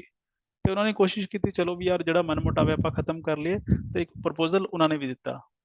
ਕਹਿੰਦੇ ਜਿਹੜੀ ਹੁਣ ਇੰਟਰਿਮ ਗਵਰਨਮੈਂਟ ਆਪਾਂ ਬਣਾਵਾਂਗੇ, ਉਸ 'ਚ ਦੋਨਾਂ ਦੇ ਬਰਾਬਰ ਬੰਦੇ ਹੋਣੇ ਚਾਹੀਦੇ, ਕਾਂਗਰਸ ਦੇ ਤੇ ਲੀਗ ਦੇ ਬਰਾਬਰ ਬਰਾਬਰ ਹੋਣ। ਪਰ ਉਹ ਕਹਿੰਦੇ ਐਵੇਂ ਵੀ ਥੋੜਾ ਹੋ ਸਕਦਾ ਹੈ ਕਿ ਲੀਗ ਤਾਂ ਛੋਟੀ ਜਿਹੀ ਪਾਰਟੀ ਹੈ, ਛੋਟੇ ਜਿਹੇ ਲੋਕਾਂ ਨੂੰ ਰਿਪਰੈਜ਼ੈਂਟ ਕਰਦੀ ਹੈ, ਥੋੜੇ ਜਿਹੇ ਤਾਂ ਮੁਸਲਿਮ ਨੇ ਤੇ ਬਾਕੀ ਤਾਂ ਸਾਰੇ ਨਾਨ ਮੁਸਲਿਮ ਨੇ, ਤੇ ਬਰਾਬਰ ਬਰਾਬਰ ਬੰਦੇ ਕਿਵੇਂ ਹੋ ਸਕਦੇ ਹੈ? ਫਿਰ ਉਹ ਕਹਿੰਦੇ reservation of 20% seats for the minorities, ਇਹ ਵੀ ਐਕਸੈਪਟੇਬਲ ਨਹੀਂ ਸੀਗਾ, ਤੇ ਇਸ ਕਰਕੇ ਕੋਈ ਸੈਟਲਮੈਂਟ ਨਹੀਂ ਹੋ ਸਕਿਆ। ਤੇ ਰਾਜਾ ਜੀ ਫਾਰਮੂਲਾ ਤੇ ਦੇਸਾਈ ਲਿਆਕਤ ਪੈਕਟ ਦੋਨੇ ਕਾਮਯਾਬ ਨਹੀਂ ਰਹੇ। ਠੀਕ ਹੈ, ਹੁਣ ਪਰ ਇਹ ਸੀਗਾ ਹੁਣ ਕੀ ਕੀਤਾ ਜਾਏ, ਕਿਉਂਕਿ ਪ੍ਰੋਬਲਮ ਤਾਂ ਹੋ ਰਹੀ ਸੀ। ਤੇ ਬ੍ਰਿਟੇਨ, ਹੁਣ ਹਾਲਾਤ ਚੇਂਜ ਹੋ ਰਹੇ ਸੀਗੇ। ਇੱਕ ਪਾਸੇ ਹੁਣ ਅਮਰੀਕਾ ਆ ਗਿਆ ਸੀ ਐਕਚੁਅਲੀ ਲੜਾਈ ਦੇ ਵਿੱਚ। ਅਮਰੀਕਾ ਆਉਣ ਤੋਂ ਬਾਅਦ ਤਾਂ ਸਾਰਾ ਫਿਰ ਚੇਂਜ ਹੀ ਹੋ ਗਿਆ, ਸਾਰਾ ਬ੍ਰਿਟੇਨ ਦੀ ਸਾਈਡ 'ਤੇ ਹੋ ਗਿਆ। ਪਰ ਹੁਣ ਅੰਗਰੇਜ਼ਾਂ ਨੂੰ ਇੱਕ ਚੀਜ਼ ਪਤਾ ਲੱਗ ਗਈ ਸੀ ਵੀ ਹੁਣ ਔਖਾ ਹੈ ਸਾਡੇ ਵਾਸਤੇ ਵੀ ਅਸੀਂ ਇੰਡੀਆ ਨੂੰ ਦਬਾ ਕੇ ਰੱਖੀਏ। ਤੇ ਉਹਨਾਂ ਨੇ ਕੋਸ਼ਿਸ਼ ਕੀਤੀ ਚਲੋ ਵੀ ਇੱਥੇ ਕੀ ਕੀਤਾ ਜਾਏ, ਇਹਨਾਂ ਦੀ ਪਹਿਲਾਂ ਇੱਥੇ ਸਰਕਾਰ ਬਣਾਉਣ ਦਾ ਕੁਛ ਤਾਂ ਕੀਤਾ ਜਾਏ, ਤੇ ਵੇਵਲ ਪਲਾਨ ਹੋਇਆ। ਲਾਰਡ ਵੇਵਲ ਉਸ ਟਾਈਮ ਦਾ ਵਾਇਸਰਾय ਸੀਗਾ, ਉਹਨੇ ਇੱਕ ਮੀਟਿੰਗ ਰੱਖੀ ਸੀ ਸ਼ਿਮਲਾ 'ਚ, ਹੈ ਨਾ, ਦਿੱਲੀ ਚਲੋ ਵੀ ਕਹਿੰਦੇ ਇਹਨੂੰ, ਸ਼ਿਮਲਾ ਕਾਨਫਰੰਸ ਵੀ ਕਹਿੰਦੇ, ਤੇ ਵੇਵਲ ਪਲਾਨ ਵੀ ਕਹਿੰਦੇ ਆ, ਠੀਕ ਹੈ। ਤੇ ਇਹ ਕੀ ਚਾਹੁੰਦੇ ਸੀ ਕਿ ਤਾਂ ਕਿ ਜਿਹੜਾ ਹਿੰਦੁਸਤਾਨ ਨੂੰ ਕੋਈ ਸੈਟੀਸਫਾਈ ਕੀਤਾ ਜਾ ਸਕੇ, ਚਲੋ ਵੀ ਇਹਨਾਂ ਨੂੰ ਲੱਗੇ ਵੀ ਅੰਗਰੇਜ਼ ਸਾਡੇ ਲਈ ਕੁਝ ਕਰ ਰਹੇ ਹੈ। ਤੇ ਉਹਨੇ ਕੀ ਕਿਹਾ, ਐਗਜ਼ੀਕਿਊਟਿਵ ਕਾਉਂਸਲ ਜਿਹੜੀ ਹੈ ਉਹ ਬਣਾਈ ਜਾਏਗੀ, ਜਿਸ 'ਚ ਜਿਹੜੀ ਜਿਹੜੀ ਮੇਨ ਕਮਿਊਨਿਟੀਜ਼ ਨੇ ਉਹਨਾਂ ਨੂੰ ਬਰਾਬਰ ਬਰਾਬਰ ਹਿੱਸੇਦਾਰੀ ਦਿੱਤੀ ਜਾਏਗੀ। ਉਸ ਤੋਂ ਇਲਾਵਾ ਕਿ ਜਿਹੜੀ ਕਾਂਗਰਸ ਵਰਕ ਕਮੇਟੀ ਹੈ, ਇਸ ਤੋਂ ਬਾਅਦ ਆਪਾਂ ਸਾਰੇ ਜਿਹੜੇ ਤੁਹਾਡੇ ਜੇਲ੍ਹ 'ਚ ਬੰਦੇ ਨੇ ਉਹਨਾਂ ਨੂੰ ਰਿਲੀਜ਼ ਕਰ ਦਾਂਗੇ, ਹੈ ਨਾ, ਤੇ ਕੁਝ ਉਹਨਾਂ ਨੂੰ ਰਿਲੀਜ਼ ਵੀ ਕੀਤਾ ਗਿਆ। ਪਰ ਇਹਦੇ ਬਾਵਜੂਦ ਵੀ ਕੋਈ ਨਤੀਜਾ ਉਹਨਾਂ ਦਾ ਨਹੀਂ ਨਿਕਲਿਆ, ਕਿਉਂਕਿ ਲੀਡਰ ਜਿਹੜੇ ਸੀਗੇ ਉਹ ਨਹੀਂ ਮੰਨੇ। ਫਿਰ ਅੰਤ ਕੀ ਕਰਨਾ ਪਿਆ, ਅੰਤ ਕੈਬਨਿਟ ਮਿਸ਼ਨ ਭੇਜਣਾ ਪਿਆ ਸੀਗਾ, ਉਹ 1946 ਦੀ ਗੱਲ ਹੈ। ਪਰ ਨਾਲ ਨਾਲ ਕੁਝ ਹੋਰ ਦੋ ਚੀਜ਼ਾਂ ਹੋਈਆਂ, ਉਹ ਮੈਂ ਨਾਲ ਉਹ ਡਿਸਕਸ ਕਰ ਲੈਣਾ। ਇੱਕ ਤਾਂ ਅਸੀਂ ਸੁਣਿਆ ਹੋਣਾ ਕਿ ਆਪਾਂ ਗੱਲ ਕਰ ਰਹੇ ਸੀ, ਜਾਪਾਨ ਨੇ ਅਟੈਕ ਕਰਤਾ ਸੀ ਇੰਡੀਆ ਤੇ ਉਹਦਾ ਮੰਨਣਾ ਸੀ ਗਾਂਧੀ ਜਾ ਕਿ ਇਹ ਇੰਗਲੈਂਡ ਦੀ ਵਜ੍ਹਾ ਨਾਲ ਅਟੈਕ ਹੋਇਆ ਹੈ। ਐਕਚੁਅਲੀ ਅਟੈਕ ਕਿਹਨੇ ਕੀਤਾ ਸੀ, ਉੱਥੇ ਸੀ ਇੰਡੀਅਨ ਨੈਸ਼ਨਲ ਆਰਮੀ, ਤੇ ਤੁਹਾਨੂੰ ਪਤਾ ਜਿਹਨੂੰ ਆਜ਼ਾਦ ਹਿੰਦ ਫੌਜ ਕਿਹਾ ਜਾਂਦਾ ਹੈ, ਕਿਹਨੇ ਬਣਾਈ ਸੀ, ਆਪਾਂ ਕਹਿੰਦੇ ਸੁਭਾਸ਼ ਚੰਦਰ ਬੋਸ ਨੇ, ਨਹੀਂ ਉਹਨੂੰ ਤਾਂ ਕਮਾਂਡ ਦਿੱਤੀ ਗਈ ਸੀ, ਐਕਚੁਅਲੀ ਬਣਾਈ ਕਿਸੇ ਹੋਰ ਨਹੀਂ, ਉਹ ਬਣਾਈ ਸੀਗੀ ਮੋਹਨ ਸਿੰਘ ਨੇ। ਮੋਹਨ ਸਿੰਘ ਆਰਮੀ ਦੇ ਵਿੱਚ ਸੀਗਾ ਇੰਡੀਆ ਦੀ, ਜਿਹੜੇ ਬ੍ਰਿਟਿਸ਼ ਇੰਡੀਆ ਦੀ ਸੀਗੀ। ਜਦੋਂ ਅਰੈਸਟ ਹੋ ਗਏ ਸੀ ਤੇ ਉਹ ਜਾਪਾਨੀਜ਼ ਦੀ ਸਟ੍ਰੈਟਜੀ ਸੀ, ਜਾਪਾਨ ਵਾਲੇ ਚਾਹੁੰਦੇ ਸੀ ਵੀ ਅਸੀਂ ਇੱਕ ਇਹੋ ਜਿਹੀ ਫੌਜ ਬਣਾਈਏ ਜਿਹੜੇ ਕਿ ਅੰਗਰੇਜ਼ਾਂ ਦੇ ਖਿਲਾਫ ਵੀ ਲੜੇ। ਤੇ ਉੱਥੇ ਜਿਹੜੇ ਲੋਕ ਸੀਗੇ ਪ੍ਰਿਜ਼ਨਰ ਆਫ ਵਾਰ ਇੰਡੀਅਨ, ਤੇ ਪਹਿਲੀ ਗੱਲ ਤਾਂ ਮੋਹਨ ਸਿੰਘ ਉਹਨਾਂ ਨੂੰ ਕਿਹਾ ਸੀਗਾ ਵੀ ਚਲੋ ਇਦਾਂ ਦੇ ਤੁਸੀਂ ਬਣਾਉਣਾ ਚਾਹੁੰਦੇ ਹੋ, ਠੀਕ ਹੈ। ਤੇ ਜਿਹੜੇ ਸਿਪਾਹੀ ਸੀਗੇ ਹਿੰਦੁਸਤਾਨ, ਜਿਹੜੇ ਉੱਥੇ ਪ੍ਰਿਜ਼ਨਰ ਆਫ ਵਾਰ ਸੀਗੇ, ਉਹ ਕਾਫੀ ਪਰੇਸ਼ਾਨ ਸੀਗੇ, ਤੇ ਮੋਹਨ ਸਿੰਘ ਨੇ ਉਹਨੂੰ ਸਮਝਾਇਆ ਤੇ ਉਹ ਸਾਰੇ ਉਹਦੇ ਨਾਲ ਹੋ ਗਏ। ਤੇ ਇਸ ਤਰ੍ਹਾਂ ਇੱਕ ਜਿਹੜੀ ਹੈ ਜਿਹੜੀ ਕਹਿੰਦੇ ਫੌਜ ਦੀ ਉਹ ਸਥਾਪਨਾ ਹੋਈ, ਇੰਡੀਅਨ ਨੈਸ਼ਨਲ ਆਰਮੀ ਦੀ ਹੋਈ। ਬਾਅਦ ਚ ਇੱਥੇ ਕੌਣ ਆ ਗਿਆ, ਇਹਦੀ ਆਟੋਨਮੀ ਨੇ ਲੈ ਕੇ ਥੋੜੀ ਜਿਹੀ ਪ੍ਰੋਬਲਮ ਸੀਗੀ, ਤੇ ਬਾਅਦ ਚ ਉਹਨਾਂ ਨੇ ਕਿਹਾ, ਜਿਹੜਾ ਮੋਹਨ ਸਿੰਘ ਸੀਗਾ ਉਹਦੇ ਕਹਿਣ ਤੇ ਹੀ, ਉਹਦੇ ਸੁਜੈਸ਼ਨ ਤੇ ਸੁਭਾਸ਼ ਚੰਦਰ ਬੋਸ ਨੂੰ ਇਹ ਚੀਜ਼ ਦੇ ਦਿੱਤੀ ਗਈ, ਤੇ ਸੁਭਾਸ਼ ਚੰਦਰ ਬੋਸ ਇਹਦਾ ਜਿਹੜਾ ਲੀਡਰ ਬਣ ਗਿਆ ਸੀ ਬਾਅਦ ਚ। ਤੇ ਉਹਨੂੰ ਬੇਸਿਕਲੀ ਇਨਵਾਈਟ ਕੀਤਾ ਸੀ, ਸਿੰਗਾਪੁਰ ਸੀ, ਤੇ ਉੱਥੇ ਸਿੰਗਾਪੁਰ ਚ ਆ ਕੇ ਉਹਨੇ ਕਮਾਂਡ ਲਈ ਇਹਦੀ, ਠੀਕ ਹੈ। ਇਹਦਾ ਜਿਹੜਾ ਹੈੱਡਕੁਆਟਰ ਸੀ ਦੋ ਜਗ੍ਹਾ ਸੀ, ਇੱਕ ਤਾਂ ਰੰਗੂਨ, ਦੂਸਰਾ ਸਿੰਗਾਪੁਰ। ਇਹ ਕੁਐਸਚਨ ਆਉਂਦਾ ਹੈ। ਦੂਸਰਾ ਇਸ ਚ ਵੂਮਨ ਰੈਜੀਮੈਂਟ ਸੀ, ਕਿ ਰਾਣੀ ਝਾਂਸੀ ਰੈਜੀਮੈਂਟ, ਤੇ ਜਿਹਦਾ ਲੀਡਰ ਕੌਣ ਸੀਗਾ, ਲక్ష్ਮੀ ਸਹਿਗਲ, ਇਹ ਯਾਦ ਰੱਖ ਲਿਓ, ਠੀਕ ਹੈ ਜੀ। ਇਹਨਾਂ ਦਾ ਜਿਹੜਾ ਆਪਰੇਸ਼ਨ ਕੀ ਸੀਗਾ, ਆਪਰੇਸ਼ਨ ਯੂਗੋ ਚਲਾਇਆ ਸੀ ਇਹਨਾਂ ਨੇ, ਠੀਕ ਹੈ, ਬ੍ਰਿਟਿਸ਼ ਇੰਡੀਆ ਦੇ ਖਿਲਾਫ ਚਲਾਇਆ ਸੀ, ਉਸ ਪਾਰਟਿਸਿਪੇਟ ਕੀਤਾ ਸੀ, ਮੀਨਸ ਜੈਪਨੀਜ਼ ਨੇ ਚਲਾਇਆ ਸੀ, ਇਹਨਾਂ ਨੇ ਪਾਰਟਿਸਿਪੇਟ ਕੀਤਾ ਸੀ। ਬਾਅਦ ਚ ਇਹ ਜੈਪਨੀਜ਼ ਨਾਲ ਲੜੇ ਸੀਗੇ ਅੰਗਰੇਜ਼ਾਂ ਦੇ ਖਿਲਾਫ ਹਿੰਦੁਸਤਾਨ ਚ ਆ ਕੇ, ਇੱਕ ਤਾਂ ਇੰਫਾਲ ਚ ਹੋਈ ਸੀ ਲੜਾਈ, ਦੂਸਰੀ ਕੋਹਿਮਾ ਦੇ ਵਿੱਚ ਹੋਈ ਸੀ, ਇਹ ਸਾਰਿਆਂ ਨੂੰ ਪਤਾ ਹੋਏਗਾ। ਪਰ ਇੱਥੇ ਕੀ ਹੋਇਆ ਸੀ, ਕੀ ਹੋਇਆ ਸੀ ਇੱਥੇ, ਜਿਹੜੇ ਜੈਪਨੀਜ਼ ਸੀਗੇ ਉਹ ਹਾਰ ਗਏ ਸੀਗੇ। ਜੈਪਨੀਜ਼ ਹਾਰ ਗਏ ਮਤਲਬ ਇੰਡੀਅਨ ਨੈਸ਼ਨਲ ਆਰਮੀ ਹਾਰ ਗਈ ਸੀਗੀ, ਤੇ ਦੂਸਰੇ ਪਾਸੇ ਜਾਪਾਨ ਜਿਹੜਾ ਸੀਗਾ ਉਹ ਹਾਰ ਗਿਆ ਸੀ, ਤੇ ਇਸ ਕਰਕੇ ਇਹਨਾਂ ਨੂੰ ਅਰੈਸਟ ਕਰ ਲਿੱਤਾ ਗਿਆ ਸੀਗਾ, ਹੈ ਨਾ। ਤੇ ਜਿਹੜਾ ਸੁਭਾਸ਼ ਚੰਦਰ ਬੋਸ ਸੀ, ਉਹਨਾਂ ਦੇ ਬਾਰੇ ਤਾਂ ਕੁਝ ਪਤਾ ਨਹੀਂ ਅੱਜ ਤੱਕ, ਬਹੁਤ ਸਾਰੀ ਥਿਊਰੀਜ਼ ਨੇ, ਕਮੇਟੀ ਬਣਾਈ ਗਈਆਂ ਉਹਨਾਂ ਦੀ ਇਨਵੈਸਟੀਗੇਸ਼ਨ ਲਈ, ਪਰ ਕਿਹਾ ਹੀ ਜਾਂਦਾ ਵੀ ਤਾਈਵਾਨ ਚ ਜਦੋਂ ਪਲੇਨ ਜਾ ਰਿਹਾ ਸੀ ਉਹ ਕ੍ਰੈਸ਼ ਹੋ ਗਿਆ, ਉਸ ਤੋਂ ਬਾਅਦ ਪਤਾ ਨਹੀਂ ਲੱਗਾ। ਚਲੋ ਹੁਣ ਜਿਹੜੇ ਬੰਦੇ ਅਰੈਸਟ ਕੀਤੇ ਸੀ ਇੰਡੀਅਨ ਨੈਸ਼ਨਲ ਆਰਮੀ ਦੇ, ਉਹਨਾਂ ਦਾ ਟ੍ਰਾਇਲ ਚਲਾਇਆ ਗਿਆ, ਉਹਨਾਂ ਦੇ ਖਿਲਾਫ ਦੇਸ਼ ਧਰੋਹ ਦਾ ਮਾਮਲਾ ਚਲਾਇਆ। ਕਿੱਥੇ ਚਲਾਇਆ ਸੀ, ਕੁਐਸਚਨ ਬਣਦਾ ਹੈ, ਲਾਲ ਕਿਲੇ ਦੇ ਵਿੱਚ ਉਹਨਾਂ ਦਾ ਟ੍ਰਾਇਲ ਚਲਾਇਆ ਗਿਆ ਸੀ ਜੀ। ਪਰ ਕਿਉਂਕਿ ਹੁਣ ਇਹ ਕੌਣ ਸੀ, ਇਹ ਹਿੰਦੁਸਤਾਨੀ ਸੀਗੇ ਸਿਪਾਹੀ, ਜਿਹੜੇ ਹਿੰਦੁਸਤਾਨ ਦੇ ਖਿਲਾਫ ਲੜ ਰਹੇ ਸੀ, ਤੇ ਇੱਥੇ ਤਾਂ ਜਿਹੜੀ ਦੇਸ਼ ਭਗਤੀ ਦੀ ਭਾਵਨਾ ਹੈ ਉਹ ਜਾਗ ਗਈ ਲੋਕਾਂ ਦੇ ਵਿੱਚ, ਤੇ ਸਾਰੇ ਲੋਕ ਜਿਹੜੇ ਕੈਂਪੇਨਿੰਗ ਸ਼ੁਰੂ ਕਰਤੀ ਇਹਨਾਂ ਦੀ ਸਪੋਰਟ ਦੇ ਵਿੱਚ। ਤੇ ਜਿਹੜੇ ਵੱਡੇ ਵੱਡੇ ਲੀਡਰ ਸੀਗੇ, ਜਿਹੜੇ ਕਿ ਕਦੇ ਬੈਰਿਸਟਰ ਹੁੰਦੇ ਸੀ, ਜਿਵੇਂ ਨਹਿਰੂ, ਭੂਲੇ ਭਾਈ ਦੇਸਾਈ, ਅਰੁਣਾ ਆਸਫ ਅਲੀ, ਉਹਨਾਂ ਨੇ ਕਦੇ ਆਪਣੀ ਪ੍ਰੈਕਟਿਸ ਛੱਡੀ ਸੀ ਸਿਵਲ ਡਿਸਓਬੀਡੀਐਂਸ ਮੂਵਮੈਂਟ 'ਚ, ਉਹਨਾਂ ਨੇ ਕੋਰਟ ਚੱਕ ਲਿਆ ਦੁਬਾਰਾ ਤੋਂ ਇਹਨਾਂ ਨੂੰ ਬਚਾਉਣ ਵਾਸਤੇ। ਤੇ ਉਹ ਹੈ ਦੋ ਤਿੰਨ ਬੰਦੇ ਦੇ ਨਾਮ ਖਾਸ ਆਉਂਦੇ ਹੈ, ਕਿਉਂਕਿ ਇਹ ਕਮਿਊਨਲ ਚੀਜ਼ ਬਣ ਗਈ ਸੀ। ਪ੍ਰੇਮ ਸੈਕਲ ਉਹ ਕਹਿੰਦੇ ਹਿੰਦੂ ਹੈ, ਸ਼ਾਹਨਵਾਜ਼ ਮੁਸਲਿਮ ਹੈ, ਗੁਰਬਖਸ਼ ਸਿੰਘ ਢਿੱਲੋਂ ਸਿੱਖ ਹੈ, ਵੀ ਸਾਰੇ ਬੰਦੇ ਸੀਗੇ, ਇਸ ਕਰਕੇ ਸਾਰੀ ਕੌਮ ਦੇ ਜਿਹੜੇ ਬੰਦੇ ਸੀਗੇ, ਹਰ ਰਿਲੀਜਨ ਦੇ ਬੰਦੇ ਸਪੋਰਟ 'ਚ ਆ ਗਏ ਸੀ ਇੱਥੇ, ਤੇ ਉਹਨਾਂ ਨੇ ਇਹਨਾਂ ਨੂੰ ਬਚਾਇਆ ਸੀ। ਇਹਨਾਂ ਨੂੰ ਜਿਹੜਾ ਸਜ਼ਾ ਹੋਈ ਸੀ ਉਹਨਾਂ ਨੇ ਮਾਫ ਕਰਵਾਈ ਸੀ। ਰਾਸ਼ਿਦ ਅਲੀ ਸੀਗਾ, ਉਹਨੂੰ 7 ਸਾਲ ਦੀ ਸਜ਼ਾ ਹੋਈ ਸੀ, ਤੇ ਉਹਦੇ ਲਈ ਕਾਫੀ ਰੋਸ਼ ਹੋ ਗਿਆ ਸੀ ਹਿੰਦੁਸਤਾਨ 'ਚ। ਆਹ ਟੀਮ ਸੀ ਜਿਨ੍ਹਾਂ ਨੇ ਜੀ ਬਚਾਇਆ ਸੀ, ਭੁੱਲੇ ਭਾਈ ਦੇਸਾਈ, ਆਸਫ ਅਲੀ, ਜਵਾਹਰ ਲਾਲ ਨਹਿਰੂ, ਤੇਜ ਬਹਾਦਰ ਸਪਰੂ, ਕੈਲਾਸ਼ ਨਾਥ, ਤੇ ਲੈਫਟੀਨੈਂਟ ਕਰਨਲ ਹੋਰੀ ਲਾਲ ਵਰਮਾ। ਆਹ ਜਿਹੜੀ ਭੀੜ ਜੀ ਲੱਗੀ ਦਿਖ ਰਹੀ ਹੈ ਤੁਹਾਨੂੰ, ਇਹੀ ਲੋਕ ਸੀਗਾ, ਗਰੁੱਪ ਸੀਗਾ ਜਿਨ੍ਹਾਂ ਨੇ ਉਹ ਸਾਰਾ ਬਚਾਇਆ ਸੀ ਉਹਨਾਂ ਨੂੰ। ਤੇ ਉਹ ਬੰਦੇ ਤਿੰਨੋਂ ਹੈ, ਢਿੱਲੋਂ ਸਾਹਿਬ, है ना, शाहनवाज थे। ठीक है। दूसरा आया सी रिन म्यूटनी या रेटिंग म्यूटनी। रिन का मतलब कि रॉयल इंडियन नेवी, यानी कि इंग्लैंड की बेसिकली नेवी है ਜਿਹੜੀ कि ਹਿੰਦੁਸਤਾਨੀਆਂ ਦੀ नेवी है, पर इंग्लैंड के अंडर इस करके ਇਹਨੂੰ रॉयल इंडियन नेवी ਕਿਹਾ ਜਾਂਦਾ ਹੈ। ਇਹਨਾਂ ਨੇ ਬਗਾਵਤ ਕਰਤੀ ਸੀ, ਕਿਉਂ ਕੀਤੀ ਸੀ? ਸਿੰਪਲ ਜੀ, ਤੇ ਕਿੱਥੇ ਕੀਤੀ ਸੀ? ਜਹਾਜ਼ ਸੀਗਾ ਆਈਐਨਐਸ ਤਲਵਾਰ, ਉੱਥੇ ਬੰਦੇ ਲਿਖਤਾ ਸੀ ਕੁਇਟ ਇੰਡੀਆ, ਉੱਥੇ ਕੇਸ ਬਣਾ ਲਿਆ, ਹੈ ਨਾ। ਤੇ ਉੱਥੋਂ ਕਹਿੰਦੇ ਸ਼ੁਰੂਆਤ ਹੋਈ, ਪਰ ਕਹਿੰਦੇ ਜਿਹੜੇ ਅਸਲੀ ਕਾਰਨ ਸੀਗਾ ਉਹ ਸੀਗਾ ਇਹਨਾਂ ਨਾਲ ਜਿਹੜਾ ਡਿਸਕ੍ਰਿਮੀਨੇਸ਼ਨ ਕੀਤਾ ਜਾਂਦਾ ਸੀ, ਇਹਨਾਂ ਨੂੰ ਜਿਹੜਾ ਖਾਣਾ ਸੀਗਾ ਉਹ ਵਧੀਆ ਨਹੀਂ ਮਿਲਦਾ ਸੀ, ਇਹਨਾਂ ਦੇ ਜਿਹੜੇ ਜਹਾਜ਼ ਸੀਗੇ ਉਹਨਾਂ ਜਿਹੜੀ ਕੰਡੀਸ਼ਨ ਸੀਗਾ ਕੰਮ ਕਰਨ ਦੀ ਉਹ ਬਹੁਤ ਖਰਾਬ ਸੀਗੀ, ਤੇ ਉਹਦੇ ਵਿਰੋਧ 'ਚ ਇਹਨਾਂ ਨੇ ਇਹ ਮਿਊਟਨੀ ਕੀਤੀ ਹੈ। ਤੇ ਜਿਹੜੀ ਮਿਊਟਨੀ ਹੈ ਸਾਰੇ ਪਾਸੇ, ਜਿਹੜੀ ਬਗਾਵਤ ਹੈ ਉਹ ਸਾਰੇ ਪਾਸੇ ਫੈਲ ਗਈ ਸੀ, ਕਰਾਚੀ ਤੋਂ ਲੈ ਕੇ ਬੰਗਾਲ ਤੱਕ ਸਾਰੇ ਜਿੰਨੇ ਵੀ ਸ਼ਿਪ ਸੀਗੇ ਕਹਿੰਦੇ ਸਾਰੇ ਪਾਸੇ ਫੈਲ ਗਿਆ ਸੀ, ਹੈ ਨਾ।